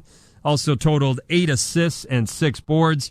Then you compare that to Anthony Edwards and Julius Randle totaling just 9 points on 2 of 6 from the field in that first half. It feels in many ways fortunate that the Timberwolves are down just 8 and again still in this contest after the opening 24 minutes. We'll also catch you up briefly on the Eastern Conference Finals as we've got Game 4 from Indy tomorrow evening, and then we'll get you set for second half action here at the Target Center when Alan and Jim chat with assistant coach Pablo Prigioni. Let's get to those highlights. Back in action on their home floor and hoping to build on Saturday's emphatic bounce-back victory. Timberwolves now expecting a sharpened response from Shai Gilgeous-Alexander and the Thunder in this pivotal Game 4, and we saw just that. Much like they set the tone in the opening minutes of Saturday's Game 3, the Timberwolves did that once again here tonight. This time, Jaden McDaniels leading the charge for the Timberwolves. Across the lane, Jalen Williams out to Chet Holmgren, attacks with left-handed dribble. Went up for the dunk and got it rejected by Rudy Gobert. He brought it back to the right hand. That was a big mistake. Back the other way. Jaden on the attack. It circles the drain and drops. Timberwolves to within 1, 18-17 with 5.5 to go here in the opening quarter. An electric start to Game 4.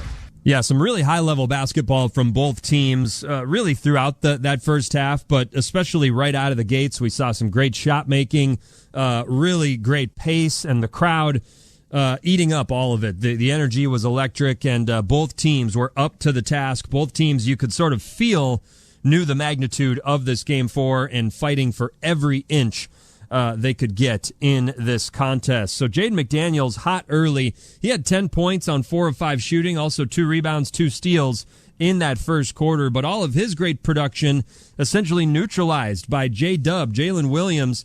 He was the hot hand early for the Thunder. later in that opening quarter, it was OKC ripping off a 10-2 run, and it was a burst fueled by Minnesota turnovers. Dante got airborne and turned it over at the free throw line. It's another Wolves turnover, their 5th of the game. Julius has 3 of those 5 turnovers. SGA against Dante up top. Dante likes the matchup, gets to the elbow, spins back to the middle. Now Finch going back to his right, fades on the 16-footer and hits it. It's now a 10-2 Oklahoma City run. They were down by 1 3 minutes ago. Now they lead by 7. 7 turnovers in the opening frame for the Timberwolves.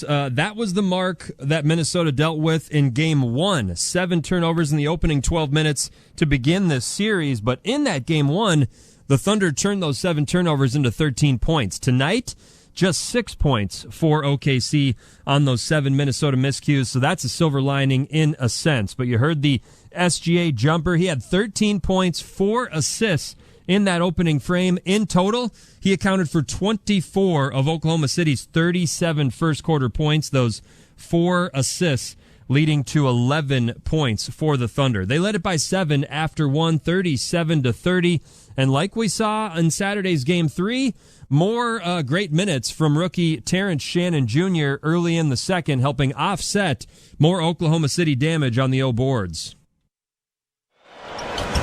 Joe's free throw is in and out. No, Hartenstein bats the rebound out. Joe has it. Now Wallace with it against Shannon. Drives in. Kick out. Kenrich Williams right side. 3 is good. The offensive rebounds for OKC and the Wolves' 8 turnovers are killing them right now. 48-39. Mike, pocket pass. Nas down the lane. Out to Shannon in the corner. The 3 ball's nothing but net. Nylon for TJ. 48-42. They're leaving him wide open too. They're making him make shots, and he's been doing it. Another strong stint for rookie TJ Shannon. He had 7 points, 2 rebounds in his 5 first-half minutes, 2 of 3 from the field, including that triple right there that helped keep Minnesota within striking distance, as again, the Thunder controlled the majority of that second frame, but in many ways it feels like it could have been much worse for the Timberwolves as they could not take care of the basketball. 13 turnovers. Their starters were outperformed by Oklahoma City's first 5, mainly Shai Gilgeous-Alexander. His 21 points lead all scorers. He's got 6 assists as well, so accounting at this tally for 38 of Oklahoma City's 65 first-half points. And again, it's SGA leading the way with those 21. Timberwolves still in the contest, thanks in part to big performances from Jaden McDaniels. 12 points in that first half, 10 of which came in the opening frame. Nickeil Alexander-Walker was phenomenal. 11 points, a perfect 3 of 3 from distance. The Timberwolves as a team shot 50% from the field, an effective 8 of 18 from long range, even outscored the Thunder by 4 at the free throw line, but 6 more turnovers and surrendering 5 additional offensive rebounds, helping the Thunder win that turnover battle. They had 12 more field goal attempts in that first half. So even though they're shooting just below Minnesota's 50% mark, Oklahoma City still making up that deficit with the volume, and they're the ones with the 8-point lead at the half. In terms of our hot player of the half, well, why don't we give that to Nickeil Alexander-Walker? Like we mentioned, the 3 triples, 4 of 5 from the field, 11 points in his 10 first-half minutes, also registered a pair of steals on the other end of the floor. Brought to you, as always, by Standard Heating and Air Conditioning, providing the comfort you deserve since 1930. Visit them online at standardheating.com. So the Timberwolves at the break, down 8. We'll see what kind of adjustments they have coming out of the intermission in mere moments. We'll pause, and we'll soon get you back to Alan Horton and Jim Peterson for third-quarter action here on the Timberwolves Radio Network. As a business owner, you understand the importance of protecting your reputation, workplace, employees, and financial assets. Our team is ready to help yours by creating a custom lineup of industry-specific coverages and risk management service to help you stay at the top of your game. Contact your local Federated representative for more information today. Federated Insurance. It's our business to protect yours. Rated A+ Superior by AM Best Company. At U.S. Bank, when they say they're in it with you, they mean it. Not just for the good stuff, the grand openings and celebrations, although those are pretty great, but for all the hard work it took to get there, the fine-tuning of goals, the managing of cash and workflows, and decision-making. Oh, look at this. And we got Jose and Tom here, too.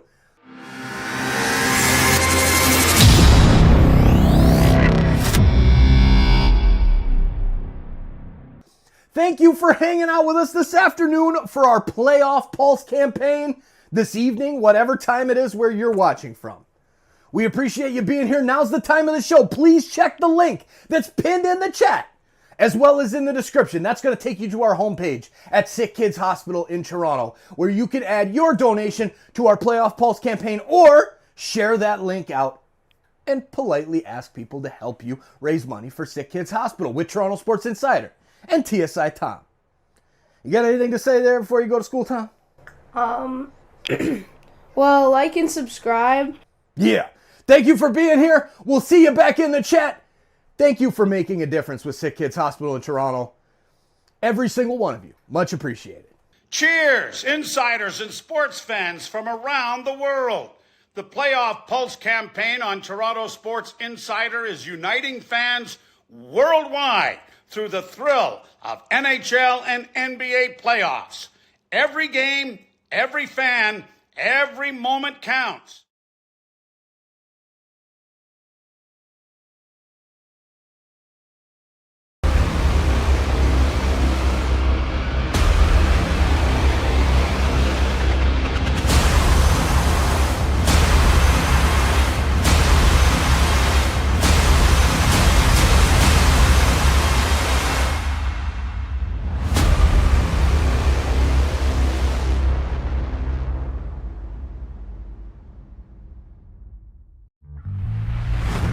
To every child and family who've needed us since 1875, and all who support us, our hospital needs no introduction.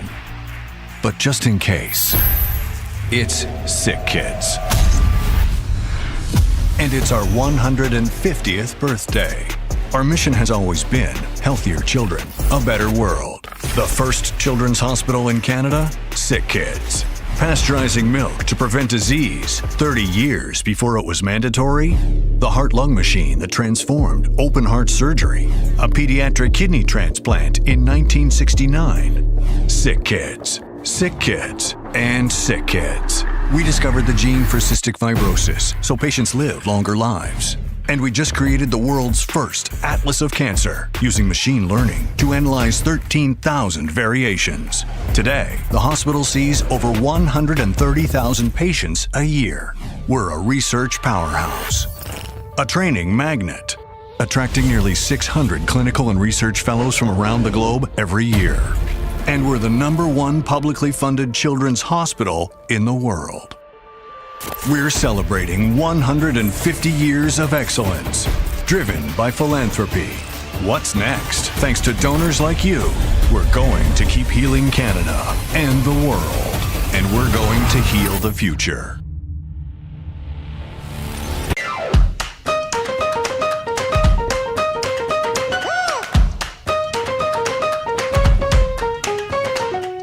Thank you, thank you, thank you. Thank you so much. Thank you. Thank you. Thank you from the bottom of my heart. I want to thank you. Thank you for supporting the kids. Thank you for helping us save kids' lives. Thank you. Thank you so much. Thank you for being... Thank you.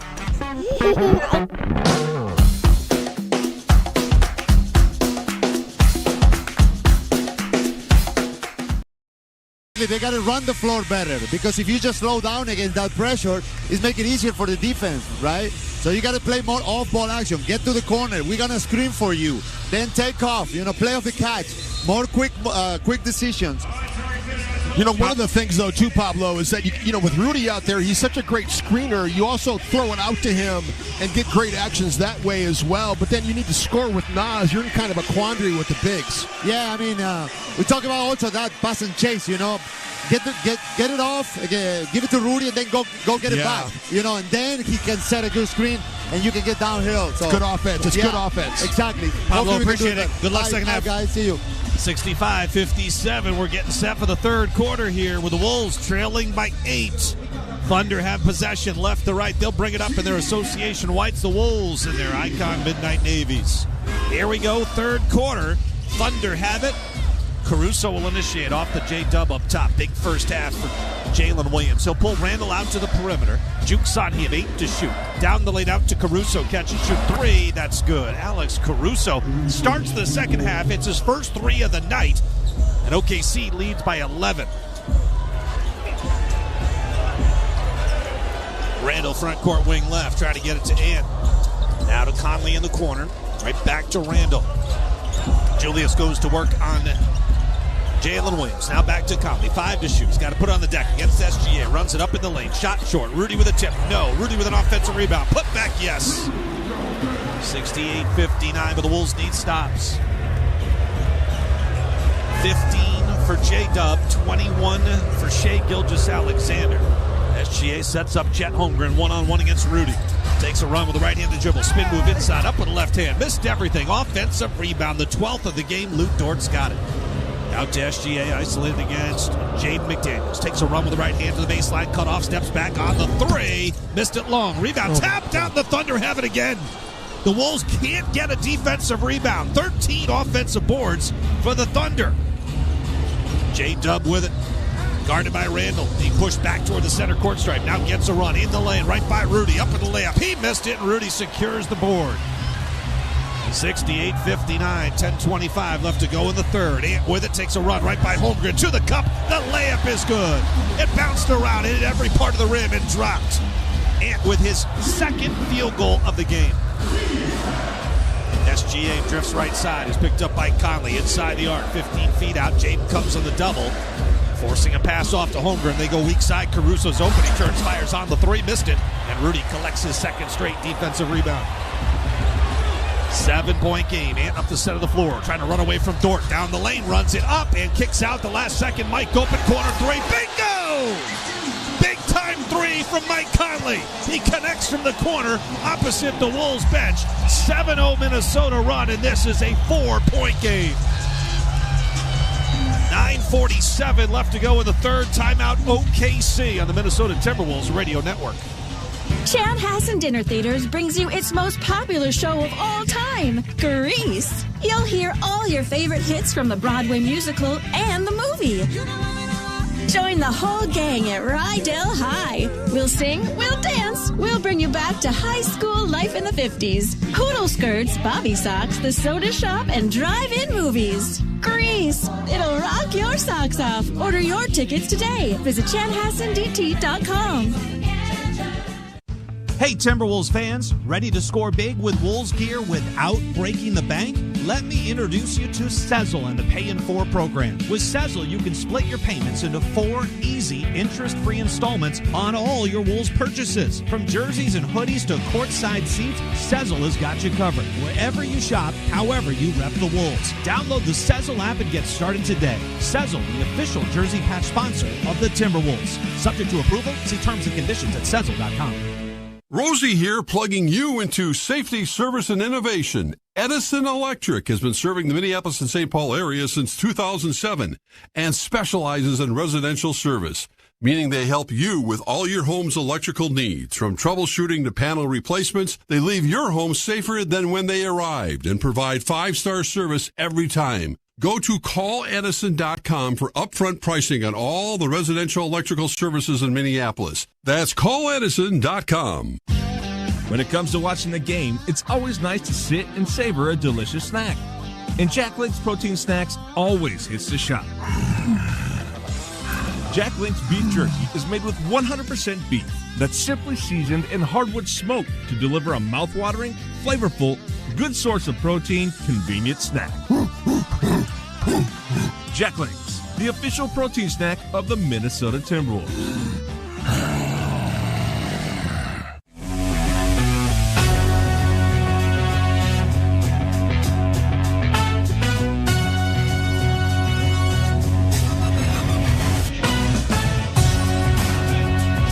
Started the third quarter hitting an Alex Caruso 3 that gave them an 11-point lead. The Wolves have gone 7-0 since, and OKC has missed their last 4 shots. One big reason for the Wolves trouncing of the Thunder in Game 3, turnovers, something Dante DiVincenzo talked about after shoot-around today. The biggest difference was the turnovers. Games 1 and 2, we had way too many turnovers at crucial points, and they came out and, they hit a home run during those runs, and they kind of put us away during those runs. So Game 3, I think we did a good job of just, obviously the score wasn't as close like the whole game, but whether a turnover happened or not, we got back and responded right away and kind of, put out the fire immediately. Well, the Wolves turned it over 13 times in the first half. They've yet to turn it over so far, but we've only played 2 minutes and 13 seconds of this third quarter. Good energy on this 7-0 run, and all of a sudden, Jim, the Wolves are within 4 here. Key shooting by Minnesota. Mike Conley knocking down the 3 before the timeout here. Rudy's been impacting the game as well. Got a second chance put back for Minnesota. And attacking as well, getting loose. Jaden was the only player coming out of the halftime that had more than one field goal. Oh, Julius jumps a pass for Caruso, leads to a 3-on-1. Dropping it to Ant, he fumbled it. The ball's loose. Whistle stops play, and a foul will be charged against Lou Dort. But the Wolves blow a 3-on-1. Mike dropped it back for Ant, and I don't know if he wasn't expecting it. It hit him right in the chest, and it nearly led to a turnover. It wasn't great spacing by Minnesota either. Julius got that turnover. They were so tight. One defender could guard 3 when they're chasing back like that. I mean, they were so close. Those lanes were not being filled. I mean, the spacing was literally like one guy was on the right lane, one guy was on the left lane, and then Ant was running down the middle. It just was not great spacing. So easy to defend that. Wolves do maintain possession. Mike gets a screen from Rudy, gives it back to the roll man, and Rudy throws it down over Hartenstein. Go ahead, big fella. 7.7 boards. Couple of dimes for Rudy Gobert. He's also got a block. SGA with it against McDaniels. Across the lane, leans in toward the cup, and he got it off glass for 2. 23 now for Shai Gilgeous-Alexander. 70-66. After the Timberwolves climbed to within 2 with that 9-0 burst. Mike Conley up top. He's free for a 3. It's off the back iron. It was online, but missed it long. Hartenstein with the rebound. Holmgren's off the floor right now. Thunder going with 1 big on the floor. This is the way they started the second half as well. As SGA misses a mid-range jumper, Mike's got the rebound on the run up in the front court. Good low dribble. Got it away from Wallace. Got it away from Caruso. Now Ant with a 3-ball. A clean look for one of his only clean looks of the night. That's his first 3. He missed it off the heel. SGA with it. Cut off by Ant. Hartenstein sets the screen. Ant goes under that. Now SGA out to his right. Here's J-Dub on the attack with a runner with the right hand. That missed it. The Wolves have the rebound. Edwards up the center of the floor here. Off the high screen by Rudy Gobert. Now Ant in the paint runs into Hartenstein. Lost the ball. It's loose. It's scooped up by Cason Wallace. Now SGA's got open floor ahead of him. It's 2-on-3, so he'll slow things up. 4 gone. 8 left to play here in the third. 70-66. Thunder by 4. SGA with it across the elbow. He's got Rudy on him. Pulls the big man out to the perimeter. 6 to shoot. Right-handed dribble, bumped by Rudy in the paint, fades on the jumper, missed it off the heel. The long rebound collected by Wallace, out to Williams. Jalen Williams knocks down a 3. And if Minnesota loses this game, they're going to look back at all of the offensive rebounds they've given up. I mean, 14. It's not killed them point-wise. It's pretty even, but it's just the number of shot attempts. And they've gotten knocked down 3s after a bunch of these as well. Here's Mike on a drive from the right wing. Runs right into Julius Randle and his man. Now Ant with it, turns it over. Caruso feeds it up ahead. Here's Wallace off to Jalen Williams. Around his back to Wallace. Jaden with the block right at the rim. Jaden couldn't save it, but what a possession that was at the defensive end. Jaden gets his block. He's had 4 of those here in this series. 2 of them have come against Shai Gilgeous-Alexander. And this one, he stuffs Cason Wallace right at the cup. Mike doing great work. He's going to come off the floor now. Nikhil's going to come into the game. Interesting. Dante and Naz have been the first subs, but the way that Nikhil's been shooting the basketball, you got to get it back into the game. Nikhil's 4 of 5. He's perfect from outside the arc, 3 for 3 with 11 points. The Thunder are not a good offensive rebounding team. In the regular season, they grabbed 28% of their misses. That ranks them 20th out of 30 teams.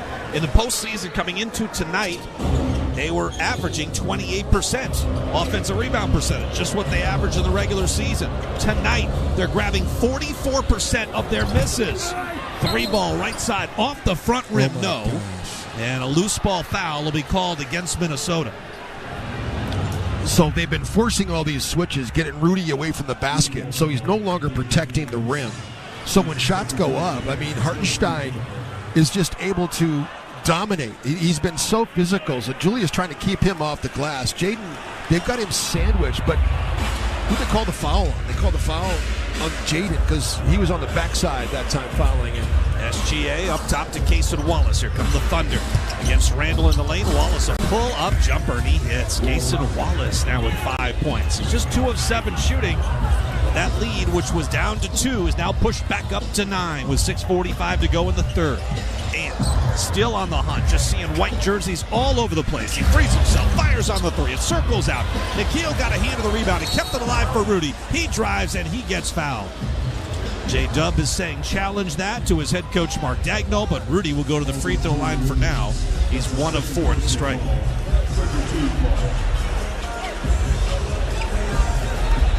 Thunder will not challenge.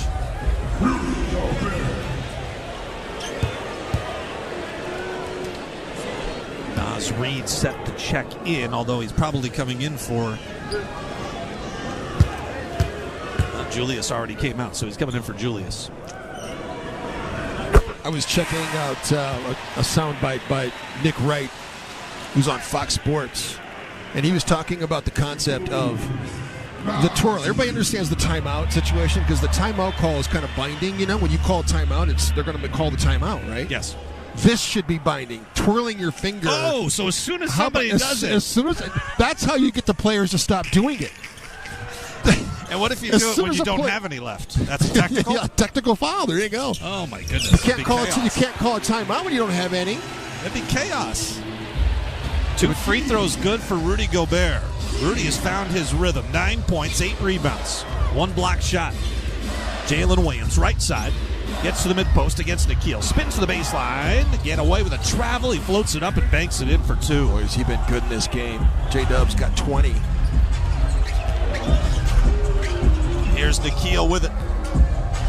Pulls up on the 3 and hits it right side. Nikhil's been unbeatable. Here's SGA down the lane, out to Jalen Williams on the attack with a right hand. He'll scoop it up to the rim. It's no good, and Nikhil's got the rebound. Now to Naz Reid up on the right wing. Naz gets around Isaiah Joe, steps through in the lane, kicks out Nikhil. Up top, Jaden. Passed on the 3, inside to Rudy. Layup good. Good ball movement there. The Wolves have found something. They're within 4, 77-73. SGA across the timeline, sitting on 23 points, 5 rebounds, and 6 assists. Fans to their feet. They want to stop. SGA against McDaniels. Up top. Now left side to Joe. Up fakes a deep 3. Drives in. Floats it up with the right hand. It's short. Hartenstein with the 15th offensive rebound of the game for the Thunder. Wallace now with it right wing. To Joe in the corner. Guarded by Edwards. 7 on the shot clock. Isaiah Joe switches to the right hand. Tries to drive baseline. That's knocked away. It's off Joe. It's out of bounds. It forces a turnover. And the Wolves will gain possession down by 4. 5:15 left to go in the third. Things starting to heat up here in Game 4. Rudy making a big effort here. Doing a great job. 8 points for Rudy in the quarter. 3 or 4 shooting, a couple free throws. Yep, he's kind of found his rhythm. Yeah. Dante checks in, so he and Nikhil in the backcourt with Ant, Naz, and Rudy up front. Again, OKC with just the 1 big. Chet remains off the floor. It's Hartenstein guarding Gobert. Jalen Williams has got Naz Reid. Here's Ant with it up top. He's got Cason Wallace on him. Feeds Dante. Open look. Left corner 3 on the way. He got it! It's a 1-point game with under 5 to play here in the third. Dante DiVincenzo. 5 to go. All these runs here. Minnesota went on a 7-0. OKC came back, and then now Minnesota on 8-0 run themselves. SGA fades at the free throw line and hits the jumper. Silences the crowd momentarily. Ant pressured. Off to Nikhil. He'll bring it up into the front court from right to left. 4:33 left to go in the third. Dante open again. Same spot. Same results. We're tied at 79. The Wolves have come back from an 11-point deficit to tie it up. It's an 11-2 run during this stretch. 4:25 to go in the third. Timeout again, OKC. And this joint is jumping. Tied at 79 on the Timberwolves radio network. Postseason dunks, threes, buzzer beaters. There's so much NBA happening. I gotta keep up. Whoa, take it easy there. There's a better way to NBA. All playoffs long. Wait, really? With the NBA app, you get real-time stats and scores for every playoff matchup. Witness playoff drama as it unfolds. Seriously? Catch every bucket all in one place, all for free. Where have you been all my life? There's a better way to NBA. Download the app today. Available on the Google Play, Apple app, and Android stores. Hello, this is Jan at Toyota. Hi, Jan. Is now a good time to get a new Toyota? It is. We like to say your summer starts here at your Toyota dealer. Now through June 2nd, we have a great selection of Camrys, Corollas, Tundras, and more. Your summer starts here. I'm a pet sitter, and business is way up as people enjoy their new Toyotas. Stop, Sebastian. Goldie is not dinner. Your summer starts here. Dealer inventory may vary. See your participating Toyota dealer for details. Toyota, let's go places. And this check of the Eastern Conference Finals is brought to you by your local Toyota dealers. Visit Toyota.com today. Let's go places. We had Game 3 last night from Gainbridge Fieldhouse in Indy. Pacers looking to grab a stranglehold of this conference finals. They had a 2-0 lead in the series. They were back home for the next two. They built a 20-point lead in the second quarter. But the Knicks did what the Knicks have done in these playoffs. They erased that deficit. They capture a 106-100 victory. Karl Anthony Towns, he was the hero in the fourth, 20 of his 24 in that decisive final frame. After the improbable loss, Pacers head coach Rick Carlisle discussed what went wrong during that second half, but made sure not to make any excuses. Poor job of closing the third quarter, and not a good enough start to the fourth quarter. Turned it into, a real back and forth game, and they executed down the stretch, and we did not execute well enough. So credit them for fighting hard, hanging in. So difficult loss, but look, we're not going to make excuses. We've come back from big leads. We lost a lead today. Regardless of who's out there, we got to be able to attack better and do the things to maintain it. And we just simply did not execute as well as we needed to. Well, we're more than 2 quarters into our pivotal Game 4 here tonight at Target Center. That pivotal Game 4 from Indy tips tomorrow night just after 7 o'clock. Let's get you back to Jim Peterson and Alan Horton. All right, Cal, thank you. Dante DiVincenzo with a couple of threes here, accounting for 6 of the Wolves' 11 points in this 11-2 run over the last 1 minute and 47 seconds. It's come quick. The Wolves seem to have found a 5 that's working well, and when Dante's knocking down shots like that, he's 3 of 5 tonight, Jim. 13 points, 3 assists. And the Wolves bench has really contributed in a big way. I mean, it's Nikhil 4 for 4 from deep, Dante 3 of 5. In fact, you had the numbers of the Wolves bench from deep. 9 of 12. 9 of 12 from the floor. That's been huge because it's not been a big Randall and Edwards game. They're both in single digits. Well, one of the things coming into this series, too, is that both OKC and Minnesota pretty even three-point shooting-wise, percentage-wise, and volume and make and take and all of that. So this game pretty close as well. And 12 of 28 for OKC, 12 of 25 for Minnesota. Excellent three-point shooting for both teams. Jets back in the game for the Oklahoma City Thunder. SGA just 2 of 6 shooting here in the third quarter. He went 7 of 15 shooting in the first half. He rejects the screen from Casey Wallace, trying to drive on Nikhil. Gets to the free throw line. Pump fakes, leans in on the shot. It's short. Rebound tapped out. The Thunder have it again. 16 offensive rebounds and counting. 4 minutes left to go in the third. Nikhil knocked it free, but it came right to Caruso. Crosses over, drives on Nikhil, lost it, off his leg, out of bounds. Boy, I thought that was off of Caruso. Might have been Nikhil's leg. Nobody seems to be protesting as much as me, so that tells me for once I'm wrong. Minnesota's last lead, by the way, was 15-14. Wow. Still tied at 79. Off the inbound, Shea flops to the floor, doesn't get the call. Inbound Wallace, turn around with the shot clock at 3, and he hits it. How good is he been? Big-time shot. Yeah. Second-year guard out of Kentucky, 21 years of age, Casey Wallace. He's averaging just 4 points a game in this series. He's got 7 tonight. Up top, here's Nas Reed. Wing left to Dante DiVincenzo. Mason Wallace all over him. Rudy sets the screen. Now Dante with a left-handed dribble drive into the paint. Ran into Rudy. Tapped it out somehow to Nas. Shot clock at 1. Dante gets it back. Fires. It's off the back iron. No. And they'll wave off the shot attempt. A 24-second shot clock violation. Just absolute clinic how the OKC Thunder players defend one-on-one basketball. The way that Cason Wallace contains and has so handsy is almost literally just taking it out of their hands when he's guarding him one-on-one. Banging away with Nikhil. SGA kick out to Caruso left wing. Gilgeous-Alexander gets it back. Caruso sets an illegal screen. Nikhil fights through it. Now SGA up fakes the three, gets to the elbow, shoves off, sets up Caruso. Left side triple, and he buries it. Alex Caruso has knocked down a couple of threes. I'm surprised it's only 2. It feels like he's hit about 4 in this game. Well, he's hit 2 here in the half. That's why it seems like it's so much. I guess so.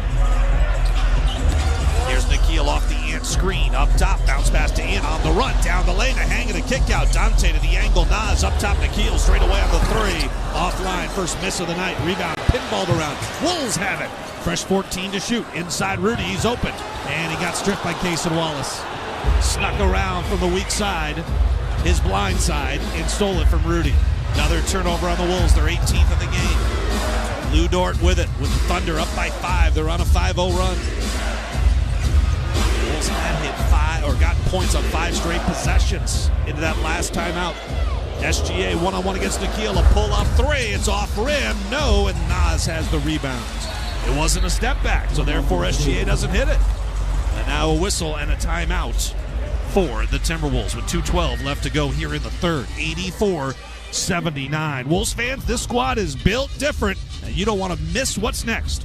Bring it with a full half or quarter season membership for next season and be there for every can't-miss moment from Anthony Edwards. Seats won't last. Lock in yours now at Timberwolves.com/memberships. That's Timberwolves.com/memberships. Wolves got it tied up 79 apiece, but OKC a 5-0 run. We have 2 minutes left to go in the third quarter. Yeah, the Cason Wallace little putback on the 2-pointer in the painted area, and then the Caruso 3. That's the difference in the game right now. Minnesota's, they've done a good job of, even though it's been very frustrating here, they've still done a nice job of just keeping pace and not getting overly frustrated with the refereeing. So, we take care of the frustration for them. Let us worry about that. We are apoplectic up here. You're absolutely right. They've given up 16 offensive rebounds. They've turned it over 18 times. Anthony Edwards has taken just 5 shots tonight. He's got 6 points. Julius Randle's taken 4 shots. He has just 5 points. And the Wolves are still only down by 5 here. Yeah. I know we keep saying this, but it's the story of the game right now. Meanwhile, Shea's got 25 and 7. J-Dub has 20 points. Chet's got 10. A lot of things have gone OKC's way, and the Wolves are right there here with 2:12 left to go in the third. Shea's not drawn a foul here in the third quarter either. He's only shot 6 free throws in the game. And there's still 2:12 left. He can get 7 more in the next 2 minutes. Well, they've only shot 11. Minnesota has shot 18 in the game. So Wolves 13 of 18 from the line. OKC 7 of 11. Minnesota from right to left here. They've got Nikhil, Dante, Ant, Julius, and Nas on the floor together, and a travel. Dribble handoff, poorly executed, turnover number 19. OKC only has 16 points off those 19 turnovers. And a chance to add to that total here. It's empty trips, though, for Minnesota. SGA with it up top, drops it back out to Chet Holmgren, works on Nas. Spins on him, Nas went down. That left Chet wide open to slam it through with the right hand. 7-0 OKC run, under 2 to go here in the third. It's 86-79. Nikhil up the center of the floor, directing traffic with his right hand, dribbling with his left off the Ant screen, looking to attack, spins on Dort. Now drop step baseline, lays it in with a left hand. Niftily done by Nikhil, who's been the offensive option for the Wolves tonight. It certainly has. Looked like Earl Monroe on that one, doing a spin move out there. Here's SGA. Peel action from Holmgren as he fades out to the wing. Instead, SGA just pulls up and buries a right side 3. Nope, 17-footer. He was inside the arc. 88-81, back up by 7. Here's Ant with it up top against Caruso. Trying to cross him up. Bounce pass to Dante. Right back to Ant. Good quick movement there. Ant to the rim. Lays it in for 2. Just a quick hit to Dante, who gives it right back, and that frees up Ant. Here's SGA in the lane. Oh, he lowers the shoulder. That's got to be an offensive foul, and it is. Zach Zarba right there on the baseline makes the call. I can't believe that call was made. I was ready. I mean, that has to be an offensive foul. There is no definition which does not create that as an offensive foul. And it was called. Third foul on Gilgeous-Alexander. Wolves get it back down 5. Nikhil with it up top to his left and Julius Randle. He'll bang away with Caruso. A handoff to Ant. Picked up by Caruso. 15 to shoot. Holding left side. They're trying to post up. Julius couldn't get it to him. Ant penetrates baseline. Splits 2 and draws a foul. It'll be the third team foul against OKC. I do not believe it'll send Ant to the free throw line, or will it? Yeah, free throws coming up. My brother Mike is driving back from Huntsville, Alabama, visiting our other brother down there in Huntsville, driving back, listening to us on iHeartRadio. My other brother-in-law, Devon Shaw, his wife Kari, driving back from Phoenix. A lot of people out in the roadways today. My buddy Mike Suditz up in Alaska listening to us on the iHeart app as well. The iHeartRadio app, you can download it for free. You can listen to it from anywhere. Yes. Tell everybody. Appreciate them listening in. Yeah. 88-84. Ant hit the first free throw. He's got one more coming. Second free throw for Edwards. That is good. He is into double figures with 10. The Wolves have 5 in double figures. The Thunder have 3. 88-85. OKC by 1 possession. J-Dub into the front court. Hounded by Anthony Edwards. Here comes Cason Wallace. Slips the screen. J-Dub still works against Ant. Now to the right side. Wallace catch and shoot 3. Way offline. Nothing but blue jerseys there for the rebound. 25 seconds to go in the third. Ant runs away from Caruso. Drives in, hangs and kicks out. Randle with it up top. Catch and shoot 3 on the way for the tie. It's off the back iron. No. The rebound secured by the Thunder. SGA with it. Gently walks it up the center of the floor. Shot clock is off. Wolves have a foul to give. Rich Williams sets the screen. Shea doesn't use it. Left of the lane. Leans in on the shot and banks it in for 2. He's got 27. And Ant three-quarter court shot's going to come up well short at the buzzer. 90-85. Shea Gilgeous-Alexander takes a little bit of the wind out of the sails that the Timberwolves had going here in the third. 5-point game. We turn to home. 12 minutes to play on the Minnesota Timberwolves Radio Network. 2 bands, 1 night. Bachman Turner Overdrive. The Marshall Tucker Band. Roll on down the Highway 2025 tour. Saturday, July 19th, live at the Treasure Island Amphitheater. With special guest Jefferson Starship. A night of vintage PTO. A night of classic Marshall Tucker Band. Tickets on sale now at TICasino.com.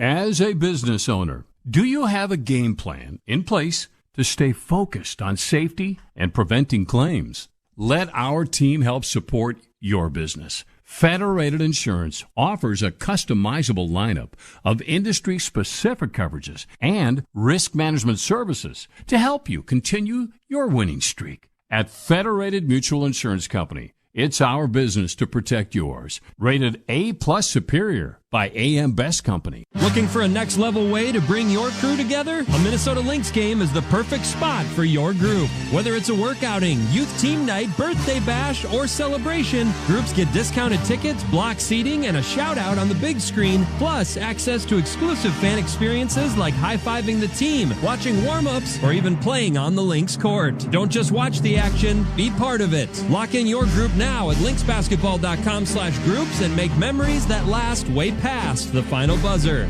No matter who you are or what you do, there's a Ford vehicle that can help you own the day. Make life on the go a walk in the park with the new Ford Explorer. Become the MVP of the work site with the unrivaled performance of a new built Ford Tough F-Series truck, the best-selling trucks in America. Or discover what it really means to adventure in the great outdoors with the new Bronco Sport. Whether it's for work or play, there's a Ford with a great deal waiting at your local Northland Ford dealers. Don't wait. Get behind the wheel of a new Ford today. Based on calendar year total sales. You're listening to the Timberwolves Radio Network. Timberwolves have had one other game this season. In all the games they've played this regular and postseason, that would be 95 games. Timberwolves have only had one other game this year where they've had at least 19 turnovers and gave up at least 16 offensive rebounds. It was at home against the Memphis Grizzlies, and it resulted in a 2-point loss. Tonight, through 3 quarters, they've given up 16 offensive rebounds and 19 turnovers, and committed 19 turnovers. I would say that's a deadly combination. The Wolves are playing with fire, but they're still within 5 as we make the turn for home. Yeah, they won the third quarter. Minnesota, lost the second quarter by 1. Really, the difference in this game has been that same 7 points they've been chasing after period number 1. 37-30 after the first quarter. And they've been trying to chase that same 7, so they have not had that lead since it was 15-14. They had a chance to get back in that lead. Let's see if they can get on top here. Terrence Shannon on the floor for Minnesota to start the fourth quarter. So he's getting some fourth quarter minutes. He'll start the fourth just like he started the second quarter. So Dante DiVincenzo and Nickeil Alexander-Walker, T.J. Shannon, Julius Randle, and Naz Reid. Wolves will have possession to begin the fourth quarter. OKC did go 11-6 to finish the third after the game was tied at 79. Nickeil off to Naz, down the lane to the rim. Easy pickets. He stuffs it through for 2, and a rare mistake by the OKC defense. Nickeil has Cason Wallace on him. Naz setting the screen for him, rolling into the open side of the floor. Great handle by Nickeil. J-Dub with it off the Chet Holmgren screen. That got blown up a bit. J-Dub with it, attacks T.J. Shannon in the lane to the corner, and Chet. Now the angle, and Cason Wallace looked like he shuffled the feet. He feeds it off to Kenrich Williams. Poked free by Dante. Wallace has it. 3 to shoot. Kenrich Williams, a left side 3, way offline. T.J. Shannon had the rebound, collide with Chet Holmgren. It popped right into J-Dub's hands, and he lays it in for 2. Here's Nickeil with it up top. He'll drive down the lane. He'll run it up with the left hand. Difficult shot. It was an air ball. Julius Randle read it perfectly. He's got it under the bucket. Off to Shannon. Driving layup. No, but a whistle and a foul. And Randle will go to the free throw line for 2 shots.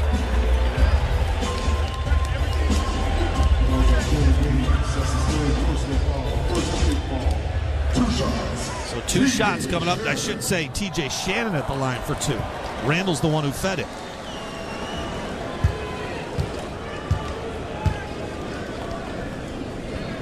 Free throw is good.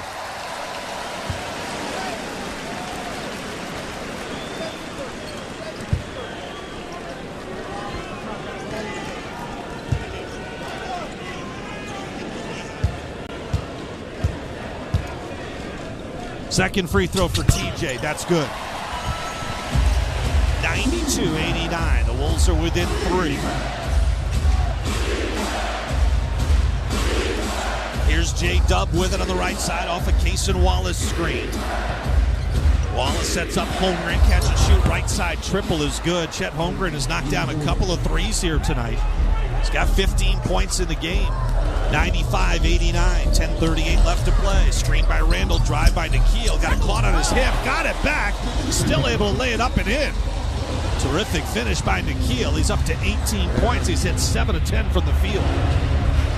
J-Dub up the center of the floor. It's a 4-point game. Williams with 22 points. He works on T.J. Shannon quickly down the lane. Rushed up the shot. Not close, but he drew contact. And J-Dub will be at the free throw line for 2. First 2 free throw attempts of the game for the third-year forward out of Santa Clara.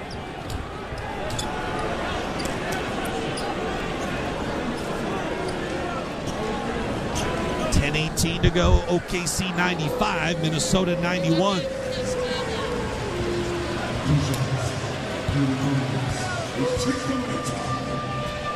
So J-Dub will attempt his first free throw of the night.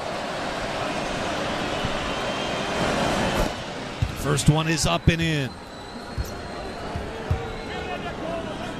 Thunder have been a good first quarter team, best in the league. Good second quarter team, best in the league. Third quarter team, best in the league. Fourth quarter team, 4th in the league. I'm sensing vulnerability. Let's hope. 16th in offense in fourth quarters. Ant's but the number one defense. Yeah, Ant's to get a nice rest here, too. 97-91 after the J-Dub free throws. He's got 24. He's been averaging 20 a game in this series. Dante with it up top. Nas sends the screen. That frees Dante up for the triple. He missed it long. Nas battles for the rebound. He's got it at the left elbow. He'll dribble out of trouble. TJ Shannon up top to Dante. Right side Nikhil. Catch and shoot. Contested three. And he buries it under duress. 5th three of the night for Nikhil. He's got 21. Here's J-Dub. Works to the elbow. Stop and pop jumper. That is pure. He drove hard on Shannon. TJ went flying by. 99-94, 5-point game. Dante off to Nas up top, takes the dribble handoff, runs right into Cason Wallace. Here's TJ, back to the right side. Here's Nikhil, pump fakes the three, sets himself, fires, missed it long. Rebound tapped across the paint to Kenrich Williams.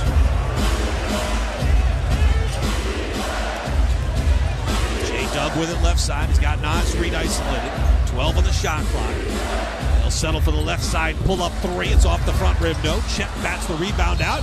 And Cason Wallace and Nas Reed collide going for that rebound. And the foul will go against Nas Reed. Nas pops back up. He's got that football background. But Cason Wallace looks like he has a football background as well. He's a little slower getting to his feet, but he's up. TJ gave Ant a little break here. A little 3-minute blow, and he's back into the game. Ant is with 9 minutes to go here, down 5. So Ant back on the floor. He's assigned to J-Dub. SGA still on the bench. Holmgren got away with a travel in the lane. Dante picked his pocket. Dante controls, leaves a 2-on-1 to Ant to his right. Driving layup, missed it. Dante offensive rebound, put back, yes! He deserved that. He's the one that knocked the ball loose and got the steal. 99-96, it's a 3-point game. J-Dub off the Holmgren screen, attack to the right hand to the cup, missed it short, but Holmgren cleans it up, slamming home the miss. And Mark Dagnall turns to his bench, says, SGA, I need you.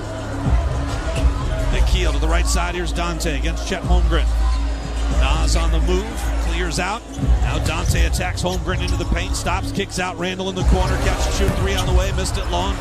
Randall has his own rebound, put back, no, but he drew the foul. And Chet Holmgren picks that one up. Caruso thinks that should have been an offensive foul against Randall. Mark Dagnall looking back to his bench. No indication yet. Dagnall is going to call for a timeout and a challenge. 8:14 left to go in the fourth quarter. OKC by 5, 101-96. We'll let you know the result of the challenge when we come back on the Timberwolves Radio Network. Yeah. Hey, look, a W is a W. And thanks to our FVP batteries in the lineup, we're playing up to our potential. I mean, you saw it out there today. What I'm loving about this FVP battery right now is the consistency. Day in, day out. I mean, no drama. Great work ethic with tremendous upside. I've said this before. You gotta be a self-starter in this league. That's why FVP is my MVP. Automotive batteries from FVPparts.com. You gotta reach for what works. Next question. At Target, we're home court advantage for the hometown sports fans. And with the Timberwolves season in full gear, we're here to help you gear up and make your game day prep a slam dunk. Hear that? That's what you call a buzzer-beating three-pointer for the win. Time to dish up your famous... Where in the world are you watching from? Thanks for hanging out with us today, this morning, this evening, middle of the night, wherever it is where you're watching from all over the world. Now's the time of the show. Please let us know where you're watching from in the chat. Let us know your city and province in there, city and state if you're in the USA, or all over the world. Send those flag emojis out and let's see where the world is gathering from, hanging out together, making a difference with SickKids Hospital in Toronto. Thank you for being here. Just by being here, you're making a difference. With every view, it calculates into our donation as we do a percentage every single month. Where in the world are you watching from? Now's the time to show for you to let us know where you're watching from in that chat or by visiting our new live viewers website. Holy Mackinac! As we are passing 100,000 insiders on Toronto Sports Insider, the playoff pulse is a global force. Visit TorontoSportsInsider.com to see our live viewer map and where fans are cheering from right across the globe. While you're there, check out our awesome new website and fresh merch options. Let's keep growing this global community. 8:14 left to go in the fourth of Game 4 of the Western Conference Finals. Thunder up 2-1. They are taking a long look at this last Julius Randle drive in which he collides with Chet Holmgren. It seems to me, Jim, that there's no real wind-up for Julius. This looks more like a basketball play. Yeah. He does hit Chet in the face with an elbow. I mean, he does. His elbow does make contact with Chet's face, but there's no wind-up, and it's a basketball play. So the ball bounces off of Chet Holmgren. It goes out of bounds. So I'm just not sure if Zarp is going to tell us here in a second. They have taken the headsets off. He and James Williams had them on. No headset for Bill Kennedy. Any game where Bill Kennedy doesn't get to work the replay, Mike, do you think he's jealous of that? He's very good at it. Seems to enjoy it. There we go. After review, it's been deemed that Holmgren jumps legally vertically to contest this layup attempt. Therefore, the ruling on the floor is overturned. Due to the imminent possession and last touched basketball off of Holmgren's head, it's Minnesota basketball sideline out of bounds. So you challenge it. It does take away free throws from Julius Randle and gives Minnesota back possession, but I mean, technically you're getting points back. So in any event, it's going to be Minnesota's ball side out. So each team has now used a challenge. Each team has been successful, and each team still has one left. Yeah. So this is kind of a weird place to inbound a basketball, by the way, because it's down in the corner across from the Wolves bench. It's deep in that corner. It's not up by the hash mark where you normally take a side out. Nikhil will trigger in. He's got Ant, Nas, Dante, and Julius. It comes to Randle right angle. There's 10 on the shot clock. They work it left side. Here's Ant, one-on-one against Dort. Pulls up RT, triple try. It's no good. Offensive rebound, Nas. He puts it back up and draws a foul. This should go against SGA. That'll be his fourth. He'd be the only player in the game with 4 fouls. Nope, Lou Dort's also got 4. Minnesota's bench has really come to play here in this game. And they got a 52-23 advantage in points, 15-27 for Minnesota. Free throw is good for Naz Reid. 101-97, 4-point game, 8:07 left to play.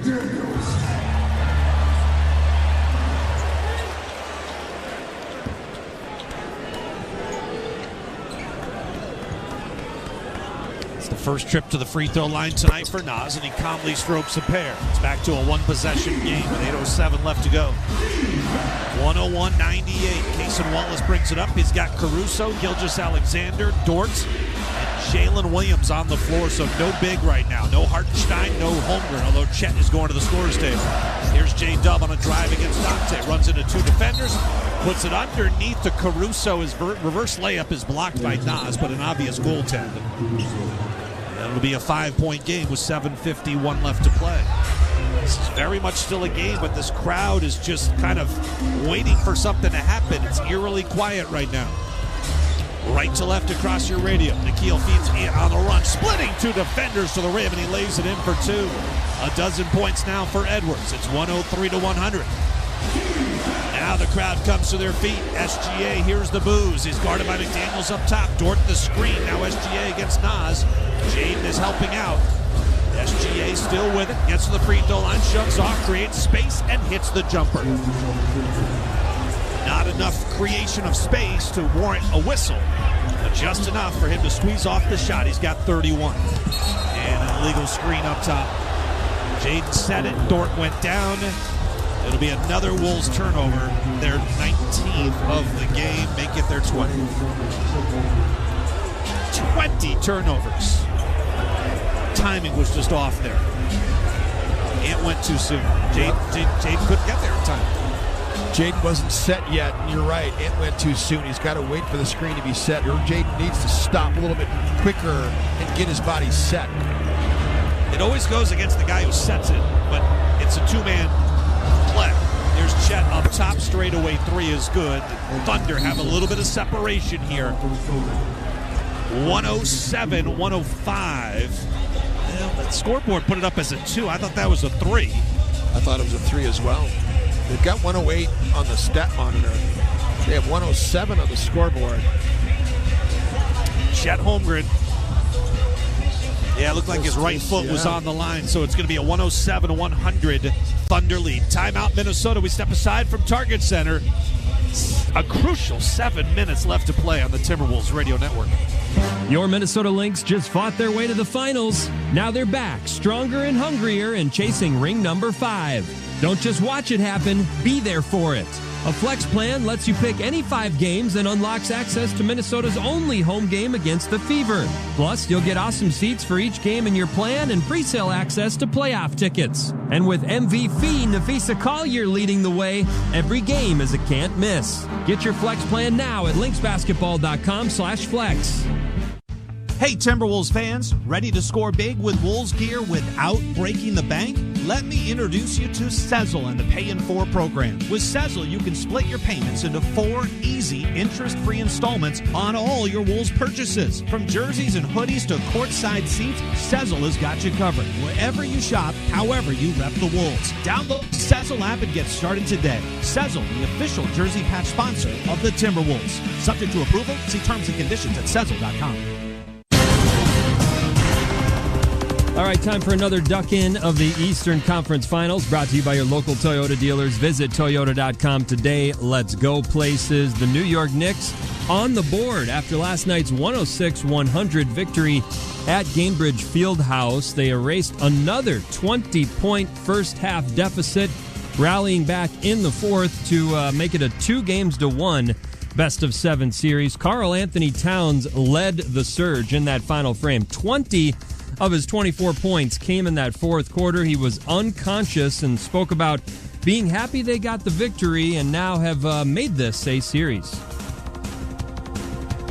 I'm just happy our team was able to get one in the left column. To get a win tonight is big for our team and in the series as well. Looking at a 2-0 deficit, possibly a 3-0 deficit, it was just important for us to find a way to win, and as a team, we found a way to do that tonight. Yeah, they're back in the series, and now a pivotal Game 4 comes your way tomorrow night from Indy. Tip-off just after 7 o'clock. Much like this one you're tuned to right now, 2-2 is a whole lot different than 3-1. We've got 7 minutes left in this fourth quarter. Let's get you back to Jim Peterson and Alan Horton. All right, Cal, thank you very much. 6:58 left to play. Is it 6:58 left to play in the Wolves season? If you fall behind 3-1 in a best-of-7 series, all time, those teams that go up 3-1 have a 283-13 record. They win 96% of the time. The 47 times it's happened in the conference finals, teams that go up 3-1 are 44-3. And the last time someone came back from a 3-1 series deficit that was not the NBA bubble in 2020, it was the Cleveland Cavaliers coming back on the Golden State Warriors 3-1 in the NBA Finals. So it's been 9 years since a team came back from down 3-1. So a crucial 7 minutes to play. And as you've mentioned, Jim, the Wolves lost the opening quarter by 7 points. Yeah. They've essentially been chasing those 7 points the rest of the game. Exactly right. They're down 107-100. Nikhil brings it up. He's got Dante, Ant, Jaden, and Rudy on the floor with him. Edwards running away from Dort, but he's going the wrong way in east-west. Around the Rudy screen, snakes his way into the paint, out to Nikhil. In the corner, fires the 3. No, but a whistle and a foul. This will go against Minnesota. Ant gets called for an offensive foul. He kicked out to Nikhil, and I think he tripped up Shai Gilgeous-Alexander, who, man, went down awfully easily on that play. I mean, this guy just throws himself around all over the floor. When are NBA referees going to wake up to the fact that he is selling contact that is marginal? I'm not claiming that that one was a flop, but he just sells everything that happens to him. Now he's posting up on Nikhil. Bunks, backs, up top, Chet, straightaway 3, off iron, no. Offensive rebound, Wallace right back to Chet Holmgren. He attacks the rim and dunks it with 2 hands. Big swing here. The Wolves are now down by 9 with 6:15 left to play. 6-0 Oklahoma City run. Ant with it. Off the Rudy screen. Up top. He's popping on a 3 and hits his first of the night. He's 1 for 5 from distance. He makes it a 2-possession game with under 6 minutes left to play. Gilgeous-Alexander has 31 points. It's the 10th time in the last 13 games of the postseason he's scored 30 or more. He drives here. He gets flattened. No call. He missed the shot. Nikhil on the run. Back the other way. He drives. Lost it along the baseline. It's awarded to Minnesota.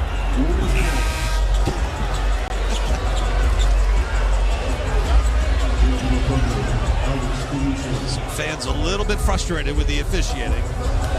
One guy just stood up and just double bird. Dante will trigger along the baseline. And circles through. They lob it out to Rudy on the perimeter. Now Nikhil with it with 5:40 left. Dante open right corner. Catch and shoot 3 on the way is good. Dante DiVincenzo 4 of 7 from long range. He's up to 18 points. 6-0 Minnesota run. It's a 3-point game. Ant with a 3. Dante with a 3. SGA drifts to the left side of the floor, sitting on 31 points. Caruso, illegal screen. Nikhil draws it. Caruso's fouling comes back to bite him there. That's his second. That's his 13th foul of the series. And the Wolves will get it back on the 6-0 run. A 3 would tie it. 5:15 and counting left to play as Ant brings it up the center of the floor. Lou Dort all over. Jaden sends a legal screen. Ant will pop for the tie. Left side, in and out, no.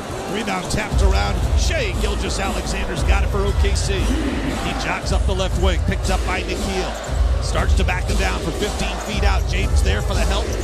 SGA spins baseline. Rudy's also there. Now SGA fades on the 15-footer and hits it. Just a turnaround.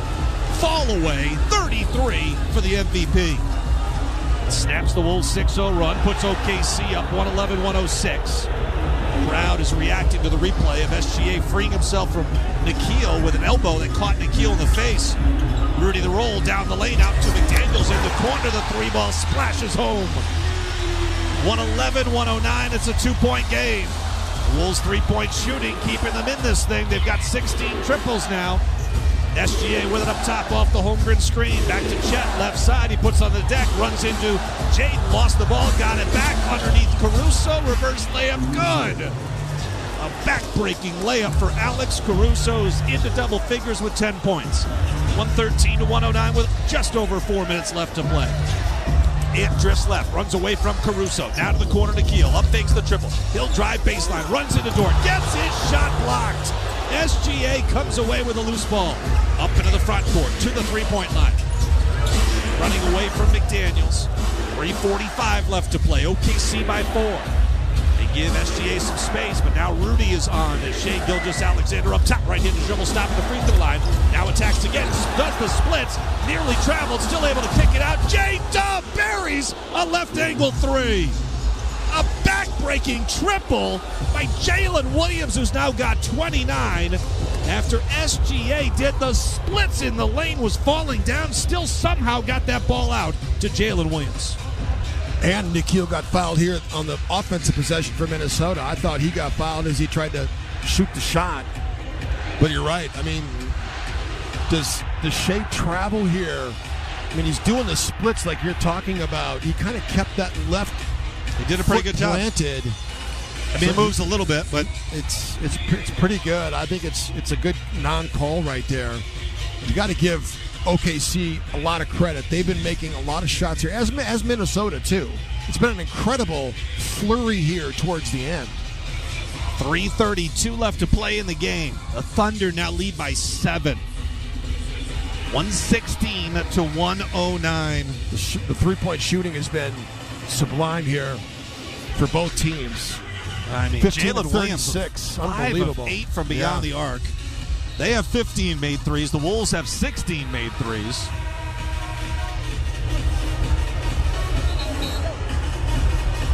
Ant has 15 points, taking him 12 shots to get there. He's just 1 of 6 from distance. Wolves had it to within 2 at 111-109, but it's been a 5-0 OKC run.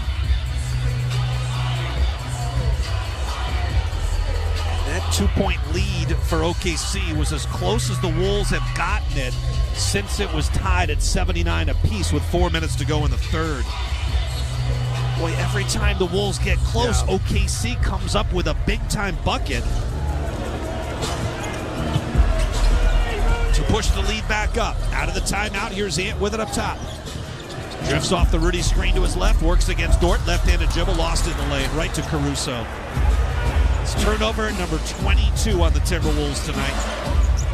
SGA against Nikhil. At the elbow, pump fakes. Now out to Dort. Chet in the corner, spins away from McDaniels. Cross court to Caruso. Inside Shea. His jumper over Rudy is no good. Rebound tapped around. It's got to be a loose fall foul on Chet. And it is. 3:01 left to play in the game. The Wolves down by 7. They'll have possession. Wolves want to inbound quickly because Chet was saying they should review it, but to no avail. Here's Ant across the timeline. Now off to Nikhil, right back to Ant. 2:50 left to go. Off the McDaniel screen, back to Jaden, up top. He'll take a run down the lane, up off glass, got it for 2. Good screen by Rudy that time, kind of a highway screen for Jaden to get right to the rim. 116 to 111. The Wolves trail by 5. Here's Shea with it up top. One-on-one against his cousin to the right elbow. Stops, crosses over, rises up. That shot blocked. Oh, a whistle and a foul. Bill Kennedy made the call. Actually, James Williams also blew the whistle. Oh, boy, that looked clean. You can't play that any better. Is it a high five? He got him on the forearm. The replay, he doesn't get ball. He gets... Is it a high five, though? I don't know. I thought it was beneath the hand. I think he got him on the wrist and arm. Minnesota's not going to challenge. No, because I think they see it was beneath the hand. Free throw is good for Shea Gilgeous-Alexander. Boy, I thought initially Nikhil got that cleanly. Both teams with 3 team fouls. It was Nikhil who held Shea back in that play-in game. 20-23 to 2 of 14 shooting, but Shea has had the edge ever since. Of course, he's had the edge against almost everybody in the league. Here's Ant on the run down the lane, runs into Caruso, so kicks out to Dante. Corner 3 is up and in. 118, 114, 2:14 left to play. Jalen Williams will bring it up. Dante's all over him. Into the front court. 16 on the shot clock. J-Dub, left-handed dribble here. Rejects the screen. Drives left and lane. Pulls up for a tough 2 and drops it in. 31 for Jalen Williams. J-Dub has put on a clinic tonight. He's hit 12 of 23 shots. Here's Ant with it on the logo up top, dancing off the Jaden screen. Back to McDaniels at the elbow. He'll kick out Nikhil. Corner 3 on the way. In and out, no. Dante the rebound. He'll chuck it out to Jaden up top, who moves it left side. Nikhil a baseline drive. Layup is good. And how's there not an and one there? 120 to 116. Wolves continue to fight. There's 90 seconds left. They're running out of time. They need a stop. SGA with it up top against Nikhil. He waves everybody out of the way. Now left side. He sets up J-Dub for a 3 who buries it. His 6th 3 of the night. He's got 34 points. 123-116. The Wolves are down by 7. They must hunt 3s. Jaden takes a run inside the arc to the rim. Thunder are happy to give up 2s. Wolves trail by 5. 1:10 left to play. There's still enough possessions left here for Minnesota to get this thing leveled up. They got to get stops starting right now. The season is on the line. 60 seconds left to play. Gilgeous-Alexander against Alexander Walker. Stops at the elbow, fades on the jumper. He missed it. The rebound into the corner. Dante's got it with 48 seconds left. Now Ant crosses midcourt. Caruso's on him. He shields off, bounces it off to McDaniels. Jaden on the attack, spins on Holmgren. Goes up for the shot. It got blocked. Holmgren with the rejection. OKC controls. SGA in the front court gets fouled with 35.3 seconds left.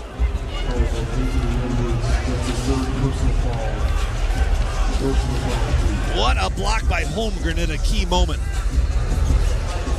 123-118, the Thunder by 5.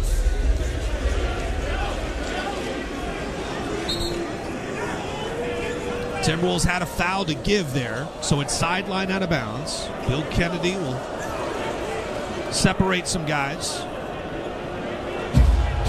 Wolves need to force a turnover in a big way here. 35.3 seconds left. They don't get the turnover. They got a foul. They trail by 2 possessions. Inbound, Shea wide open. He gets fouled. No, he lost the ball. There's no call. It's got it up the center of the floor. His stops. He pops. Straight away 3. Off front rim. No. Rebound. Nikhil's got it. To the corner. McDaniels. 3 ball all the way. He nailed it. 123, 121. There's 23.1 seconds left. Timberwolves have to foul or get a turnover. Shea's still with it. And now Nikhil tries to knock it away. He fouls Shea. So 14.5 seconds left. It's 123, 121.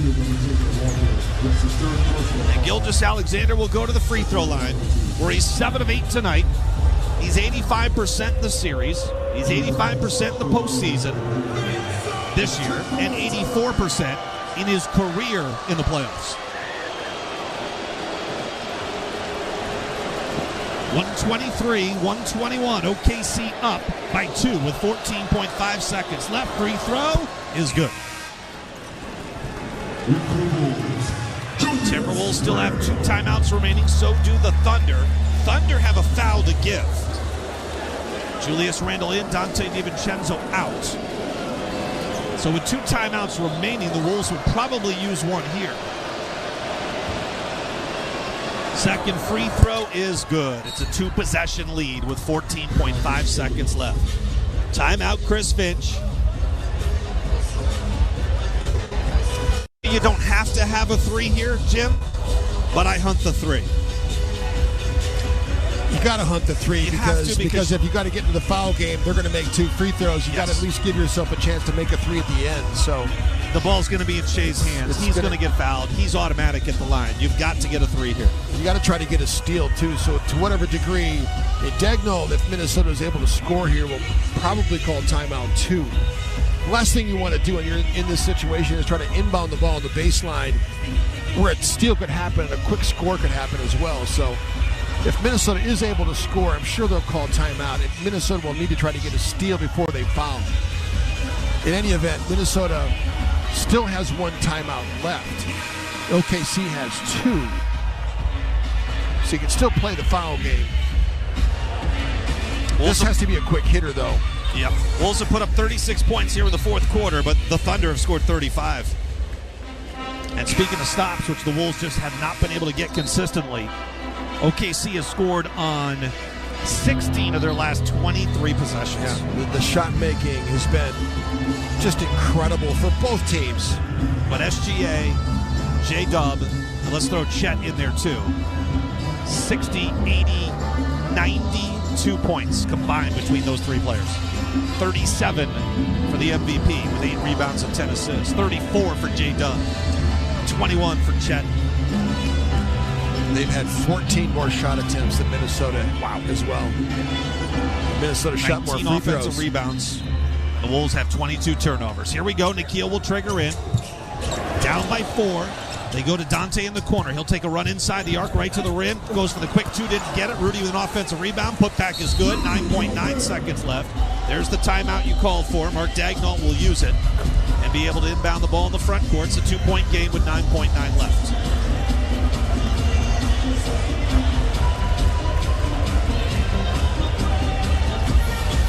I would have loved something off an inbound that goes inside and then a kick out. I always just feel like defenses are naturally just suck in enough. And plus you got your shooter lined up for a catch and shoot, even though it might be contested. Of course, OKC with 9.9 seconds left, all they want to do is inbound the ball securely and then get fouled. In these situations, I'm always kind of up for tigering the basketball, getting somebody up on the inbounder and cut down their vision, and also their options in terms of passing lanes, to the degree that you can get somebody like Rudy Gobert to cut down on the vision of the inbounder. But then I also like using the inbounder as the guy that's also going to stop and double team Shea Gilgeous-Alexander.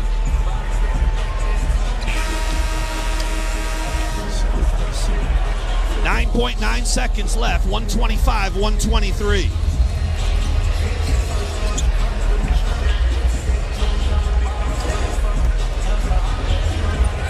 And the Thunder will inbound in the front court. Caruso will do it. He's got Holmgren, he's got J-Dub, Dort, and SGA to choose from. Do not let Shea catch it.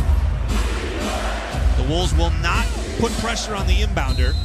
Jaden is playing off. J-Dub goes into the backcourt. Here comes SGA, ants all over him, and a timeout is called. Good action by Minnesota that time to cover. They did not let anybody get open. They actually denied J-Dub as he popped towards the timeline. SGA tried to delay to come to the basketball and stopped his catch. Jaden was kind of playing center field, right? So he was not tigering the basketball. He was playing center field, trying to double, not letting anybody catch it. So that's the free defender, right? That's the choice you make in these out-of-bounds situations, these high-leverage out-of-bounds situations, is do you put pressure on the inbounder or do you play center field?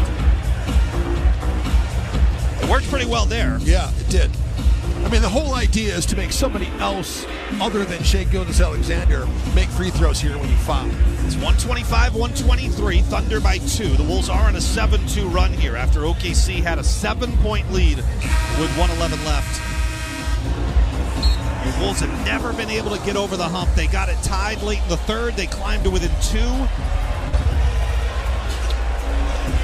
Midway through the fourth. Now they're back to within 2, but they don't have possession. Now OKC is without timeouts. Again, Caruso will inbound far side at the hash mark. So still the same small lineup, switching lineup on the floor for Minnesota. TJ Shannon out there with Nikhil, Ant, Dante, and Jaden.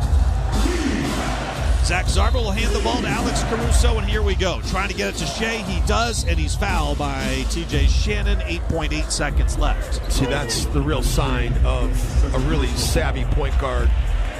Their ability to get open in pressure situations, it's such a huge factor.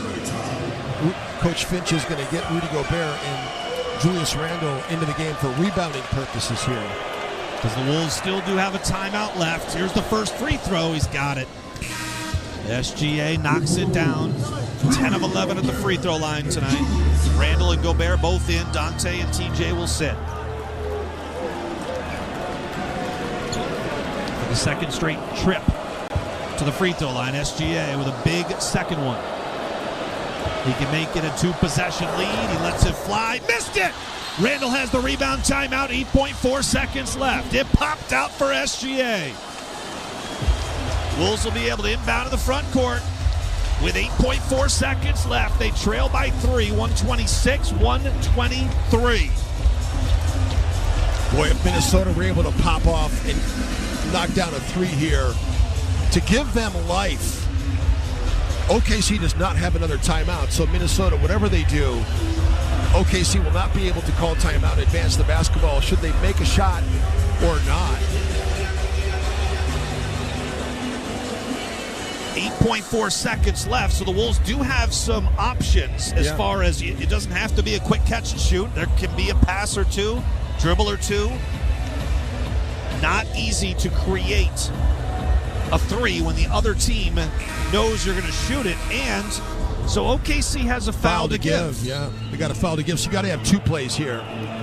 You got to have 2 plays that you draw up. They're going to give the foul. They're also probably not going to defend inside the arc very much. I mean, like, obviously they don't want to give up a quick 2, but with no timeouts for Minnesota, and they have got a foul to give, you know they're going to give it right away. And, you know, these are always sticky situations because with 8.4 with a foul to give, you foul somebody in a shooting motion, you better be pretty sure of yourself. And one thing you know about Dagnall, they've drilled this, so these guys know what they're doing.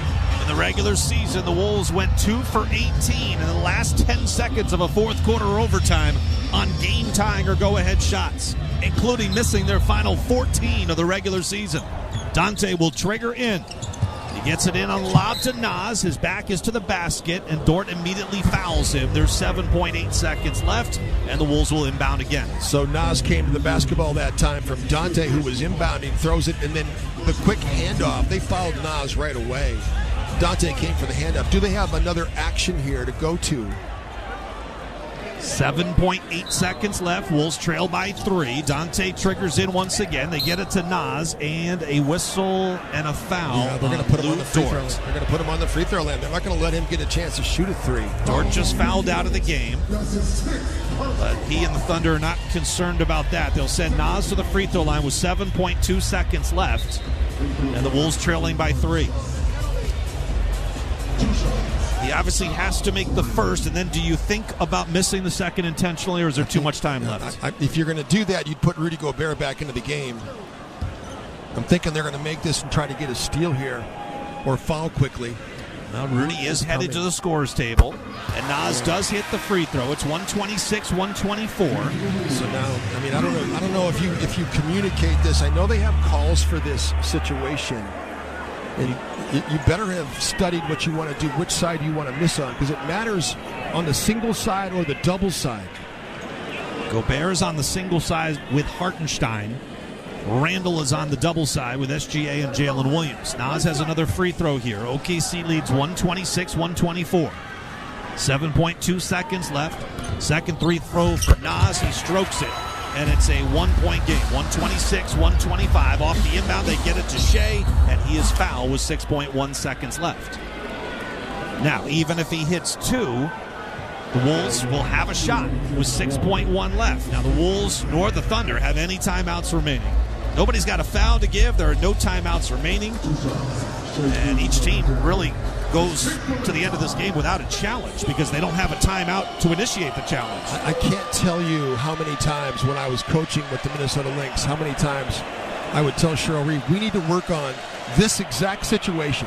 No timeouts, down 3 or 2. What do we do? Free throw is good for Shea. It's 127-125. What do you do at 6.1?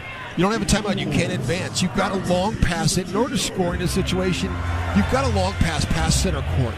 And you've got to have an action and have practiced this. Rudy comes out. Ant's in there with Nikhil, Dante, Julius, and Nas.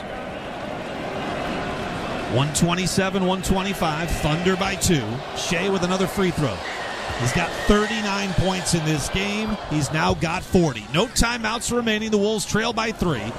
Dante steps across the baseline, gets it into Ant. He's got a long way to go, and Ant is fouled with 3.5 seconds left. I mean, this is a situation where you needed to get a broken floor situation and not get anybody in there where they can foul him like this and take away the option of a three-point shot.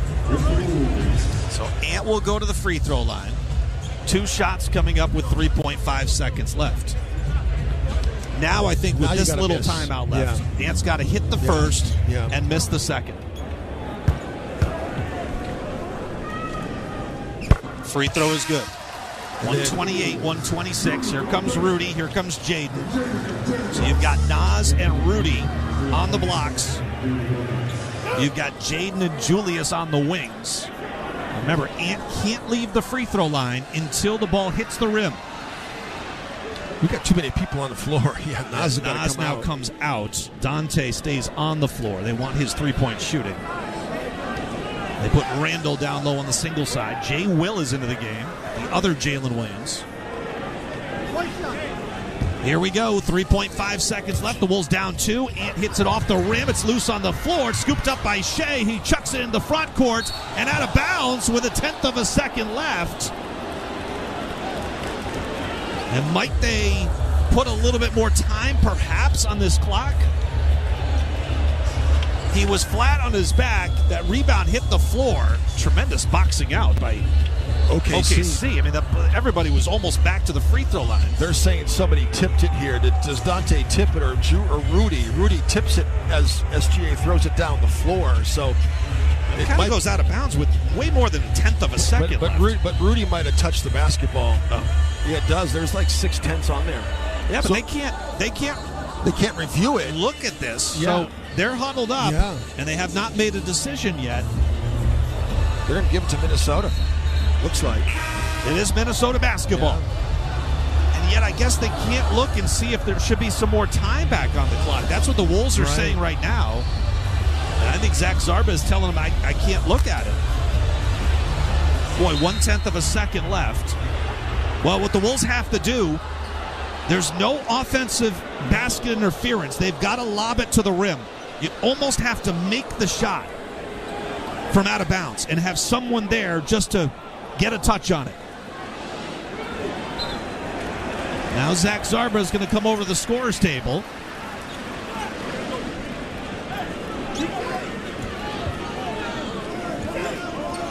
And is over there Chris Finch as well. They put 0.2 of a second more on there, so 0.3.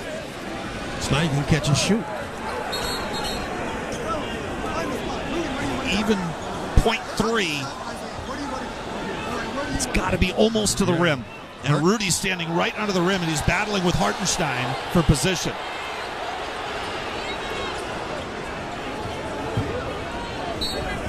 Here's Julius to trigger in. He lobs it, and it's caught by J-Dub, and the ball game is over. 128-126. The Thunder have defeated the Timberwolves.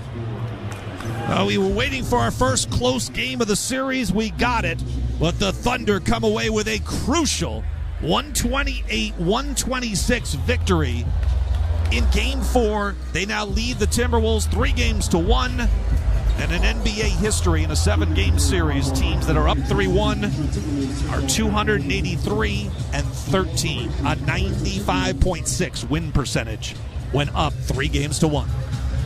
40 points, 9 rebounds, 10 assists for Shai Gilgeous-Alexander. He gets to the free throw line 14 times tonight.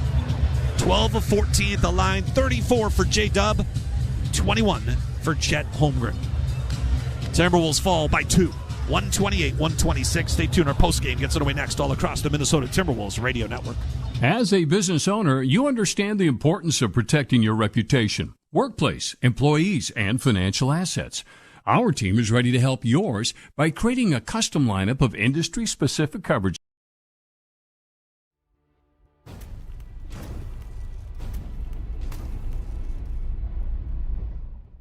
Hey, you! Yeah, you! I'm talking to you! Thanks for hanging out with us this afternoon, this evening, what time it is, wherever you're watching from all over the world. Now that we have your attention, please help us continue to grow this amazing community. We are over 100,000 subscribers here on YouTube, and we want to keep climbing all the way up to 250, all the way up to 1 million. Thanks for being here. Thanks for hitting that subscribe button and helping us grow this awesome community.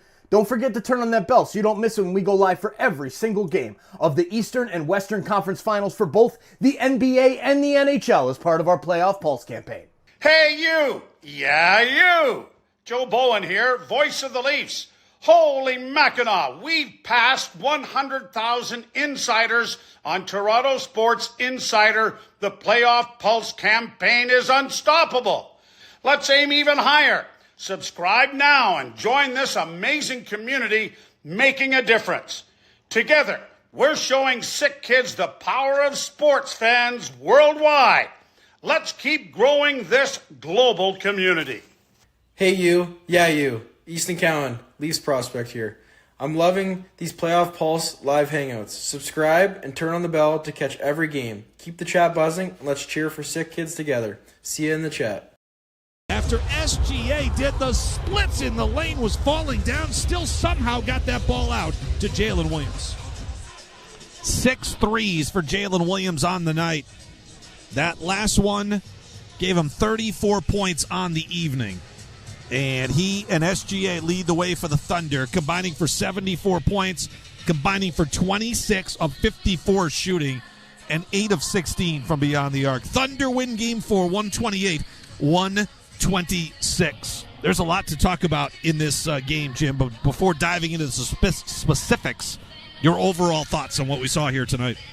When you lose a game by one possession, you always go back and watch the video and you go, where did we lose the basketball game? And so statistically, you're going to say all the second shots you gave up and then also the turnovers as well. So that's the most glaring thing. 23 turnovers for Minnesota.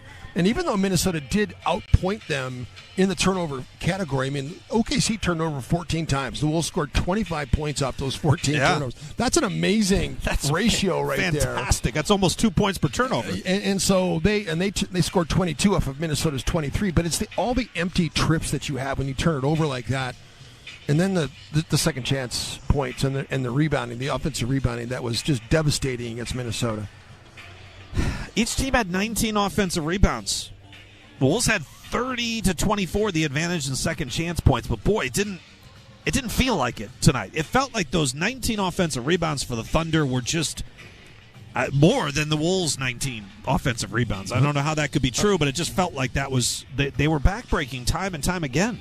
It's what kept Minnesota from getting back into the lead, that's for sure. And so, I don't know, that's what I'm saying. Like, when you lose a game by a possession, you can go back and do a forensics and just say, this is where we lost the game. So, boy, a tough night for Anthony Edwards and Julius Randle. 16 for Ant, 5 of 13 shooting, 1 of 7 from deep. He had 5 turnovers tonight. Randle, 5 points, 5 turnovers, 1 of 7 shooting. I guess the game in its simplicity is, their best players against your best players. And OKC's best players combined for 74 points, Jalen Williams and Shai Gilgeous-Alexander. And meanwhile, Ant and Julius, 21. Now, it does speak to the balance that the Wolves have, that they were able to be this close. But when it comes down to it, those guys were so crucial in the fourth quarter. Jalen Williams had 14 of his 34 in the fourth quarter. SGA had 11 of his 40 in the final frame. Yeah, and SGA was getting to the free throw line. Now, Minnesota was in a fouling situation. They had to, in essence, put him on the line. But he did a great job of getting open. And this is what great players do, is that you get open and you put yourself on the free throw line and you knock down key shots. He did miss a big free throw that opened the door for Minnesota to be able to try to get a 3. But then, Daigneault is so good, they would not allow Minnesota to get a 3 up. They put him on the free throw line every single time. So the Wolves had the ball down 3, but they never got a shot to potentially tie the game because the Thunder were smart in how they fouled, too. Off those inbounds, there were 2 plays that, the Wolves caught it with their back to the basket, essentially, which gives you a free opportunity to foul them. They will not be in the act of shooting. But the Wolves fall here 128-126 in Game 4. Let's take a timeout. We'll come back with head coach Chris Finch, his post-game press conference. That's next on the Minnesota Timberwolves Radio Network. Rosie here, plugging you into safety, service, and innovation. Edison Electric has been serving the Minneapolis and St. Paul area since 2007 and specializes in residential service, meaning they help you with all your home's electrical needs. From troubleshooting to panel replacements, they leave your home safer than when they arrived and provide 5-star service every time. Go to calledison.com for upfront pricing on all the residential electrical services in Minneapolis. That's calledison.com. Hey, Wolves fans, listen up. Step up your shoe game this season with Trade Home Shoes, your Minnesota-based employee-owned retailer. Trade Home Shoes has on-trend footwear for the entire family. Brands like New Balance, Hoka, On, Birkenstock, Rival Shoes, and more. With over a century of experience in 130 locations nationwide, Trade Home Shoes is where generations meet comfort and style. Trade Home Shoes. Enjoy life. Feet first. Chanhassen Dinner Theaters brings you its most popular show of all time, Grease. You'll hear all your favorite hits from the Broadway musical and the movie. Join the whole gang at Rydell High. We'll sing, we'll dance, we'll bring you back to high school life in the 50s. Poodle skirts, bobby socks, the soda shop, and drive-in movies. Grease. It'll rock your socks off. Order your tickets today. Visit chanhassendt.com.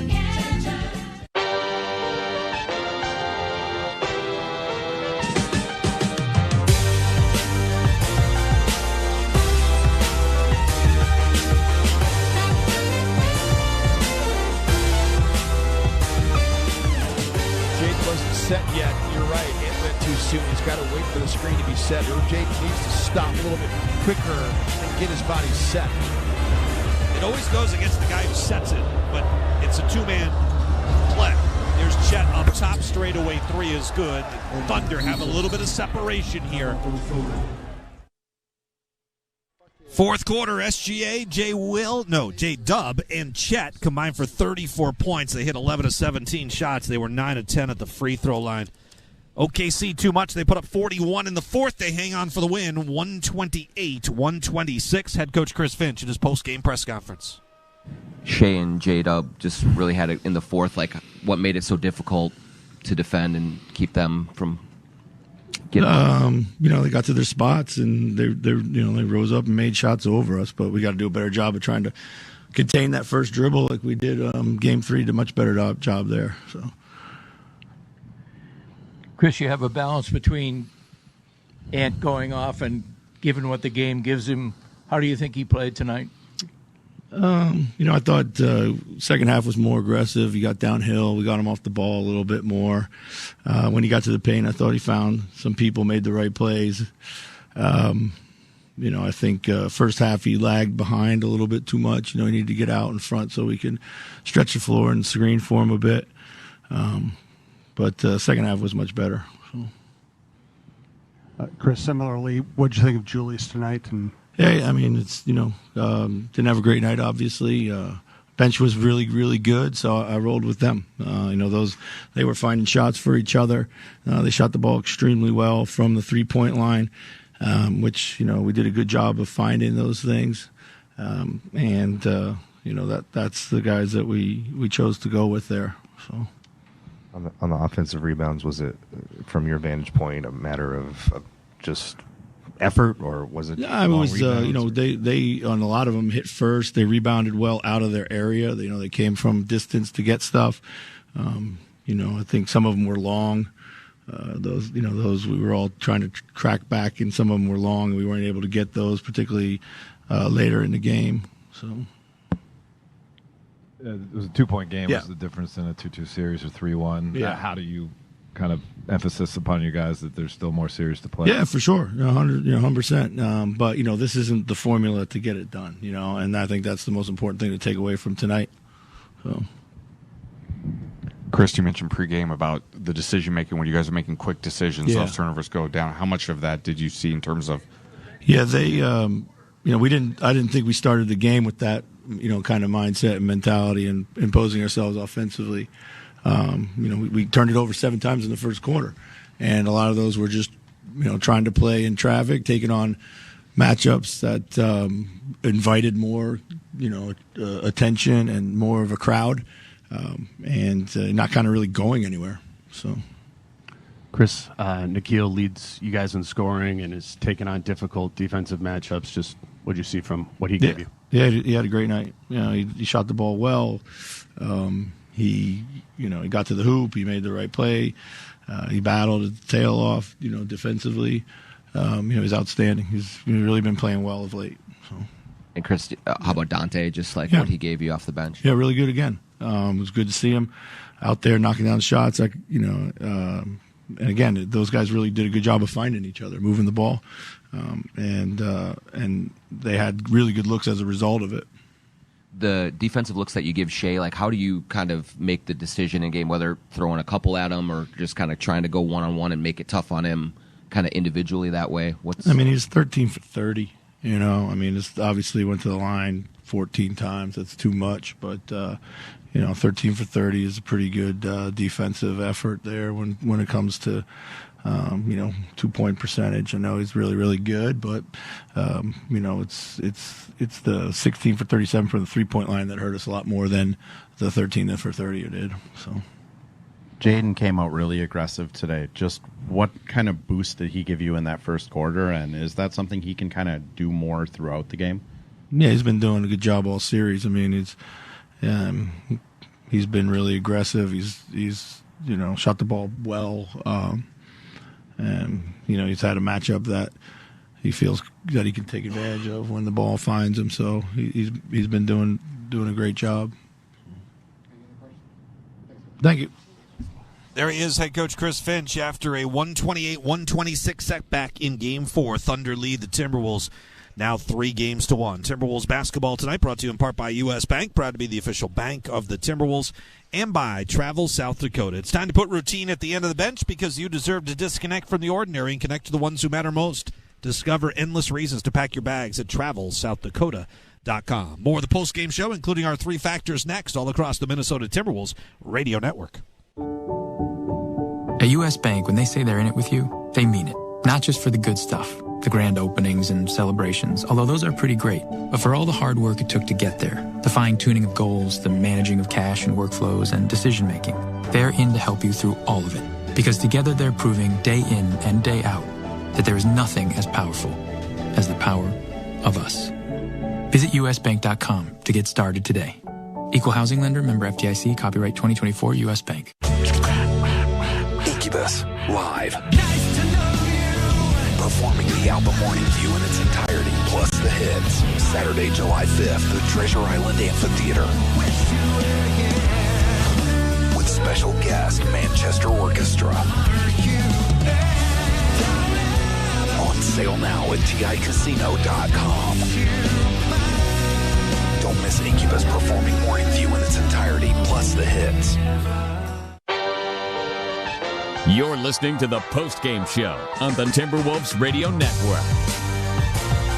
Well, there's 40 between the two. You're not going to beat a team like this if you're certainly turning it over 20-plus times and letting them have a bunch of second-chance opportunities. And we knew that. Shea and J-Dub just really had it in the fourth, like what made it so difficult to defend and keep them from getting... they got to their spots and they rose up and made shots over us, but we got to do a better job of trying to contain that first dribble like we did game 3. Did a much better job there. So. Head coach Chris Finch just moments ago on the Federated Insurance postgame show. Jim Peterson, Alan Horton along with you.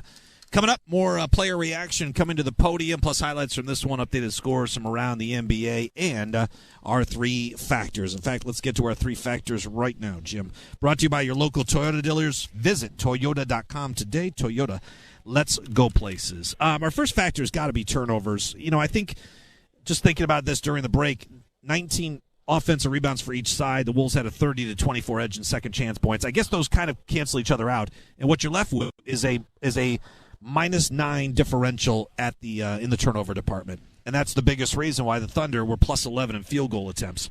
In the 5 losses that the Wolves have had to OKC now this season, regular season and postseason, they're averaging 18.6 turnovers per game and 25.2 points off of turnovers. You're not going to win many games, especially like against a good team like this, when you turn it over that frequently and allow them a quarter of 100 points off of turnovers. Yeah, and they were much better in the second half too, especially in the third quarter, in converting on all the mishaps. That was really, that third quarter was kind of the defining moment. Minnesota had a chance to take the lead and weren't able to do that. But look at the fourth quarter. The unbelievable shooting that they had in that quarter. 65% from the floor. They made their free throws. They made their threes. They were 3-6, 50%. So. But Minnesota actually still outscored them in the fourth quarter again. And again, it was just, they just couldn't get over the hump. And it was just one of those things where the miscues, the turnovers were the difference in the game.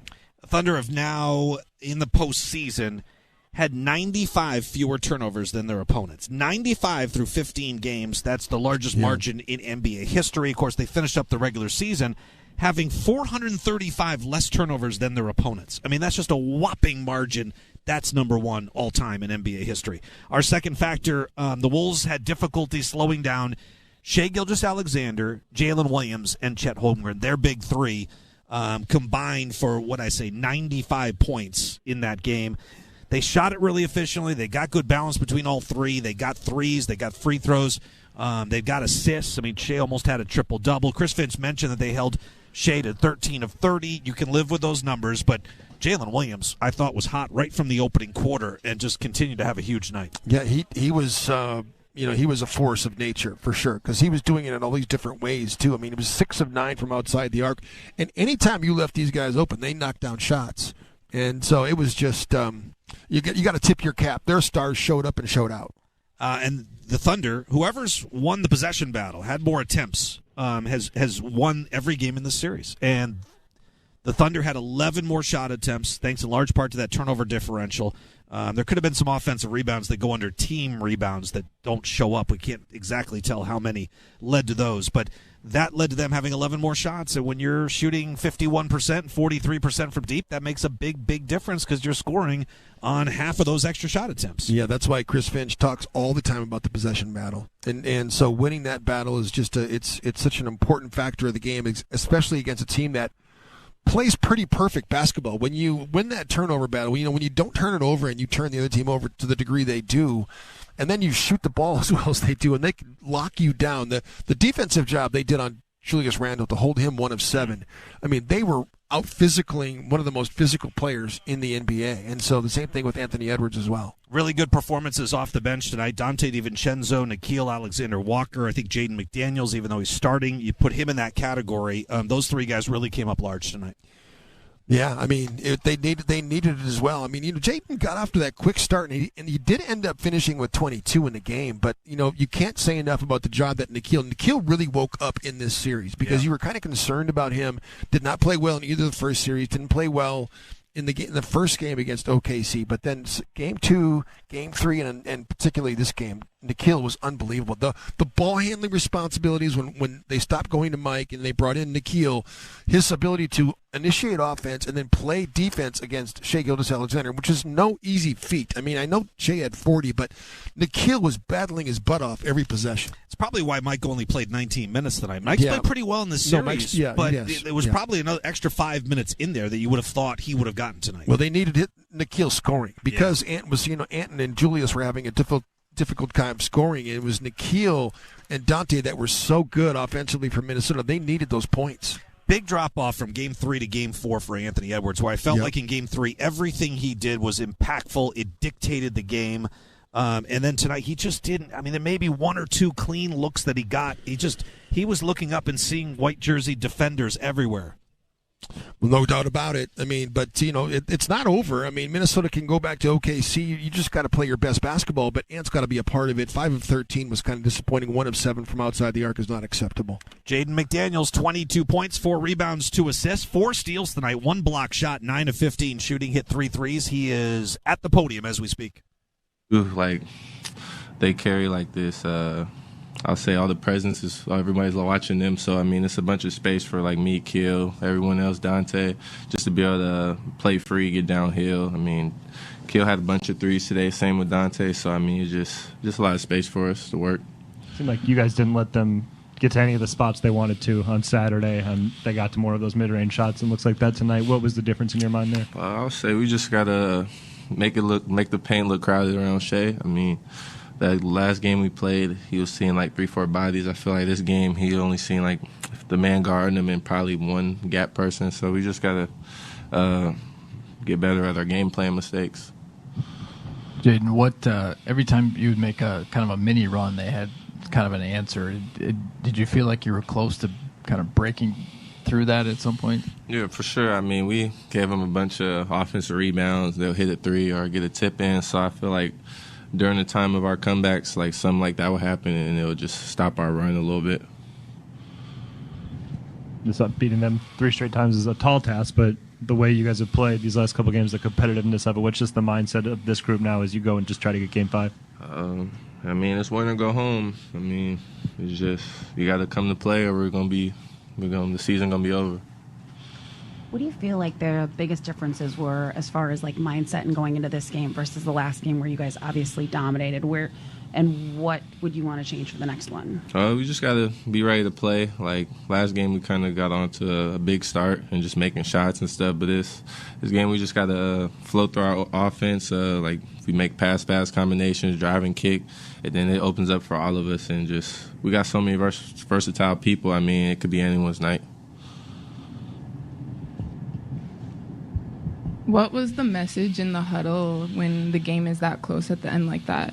I'll say just staying locked in, don't make mistakes, and just the communication was big. If you're switching, make sure you're switching, or if you got to break off.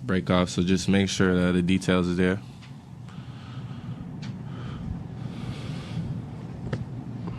Jane, it's hard to play there. Obviously, what in your mind has to be different, maybe in the approach or just the way you guys attack out of the gates in Game 5 versus what you did in Games 1 and 2 there, where momentum seems to kind of snowball there for them?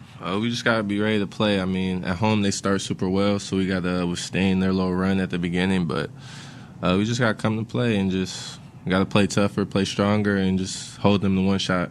You guys are going to, Nickeil, Nas, Dante, you guys will need them to come out on top in this series. How nice has it been to kind of see them get rolling offensively? No, it's super good to see that. I mean, I'll be shooting that night with them all the time, so I know they're putting in the work. It's just good that they able to come out and show the world that they can hoop. Jaden, you really kind of started off kind of setting the tone, getting to the rim. How much of that is a focus of yours to kind of start games and getting yourself going like that? Yeah, I just got to stay aggressive throughout the game. I feel like I kind of let my foot off the brake a little bit when I start missing, but it's just something I got to work on, being better, of not worrying about missed shots, just keep shooting if I'm missing. Any other questions? All right, there he is, Jaden McDaniels, after a 22-point performance here tonight. Wolves fall in Game 4, 128-126 is the final. Final thoughts from Jim Peterson here. Facing elimination on Wednesday night in Oklahoma City. 7 o'clock tip-off show, 7:30 around there. The tip time, normally it'll be a 7:43 tip, but we'll have that for you on the game day. Wolves are 8-12 in their last only 20 elimination games, and they now have put themselves in a difficult position that not many teams have come back from. The Cleveland Cavaliers in 2016, the last time to do it, coming back from 3-1 in the NBA Finals. But it's got to start with just one win, right? Well, and that's just it. I mean, like when you're in these kind of situations, you can't look past the next game. So I mean, you have to just get your guys to focus on one game at a time. Literally, you can't look at the task ahead of you. So if you're going to come back in this series, you just got to try to win at OKC, and that's possible. Minnesota's done it. And you got to come back here to Target Center in your home crowd, and then at that juncture, anything can happen in a Game 7. So, I mean, there are stranger things that have happened in this league, and I just say for Minnesota, just take it one game at a time. Great job, my man. You too. We'll talk to you again Wednesday night. Fun game. 128-126 is the final. Thunder win it. They're up 3-1.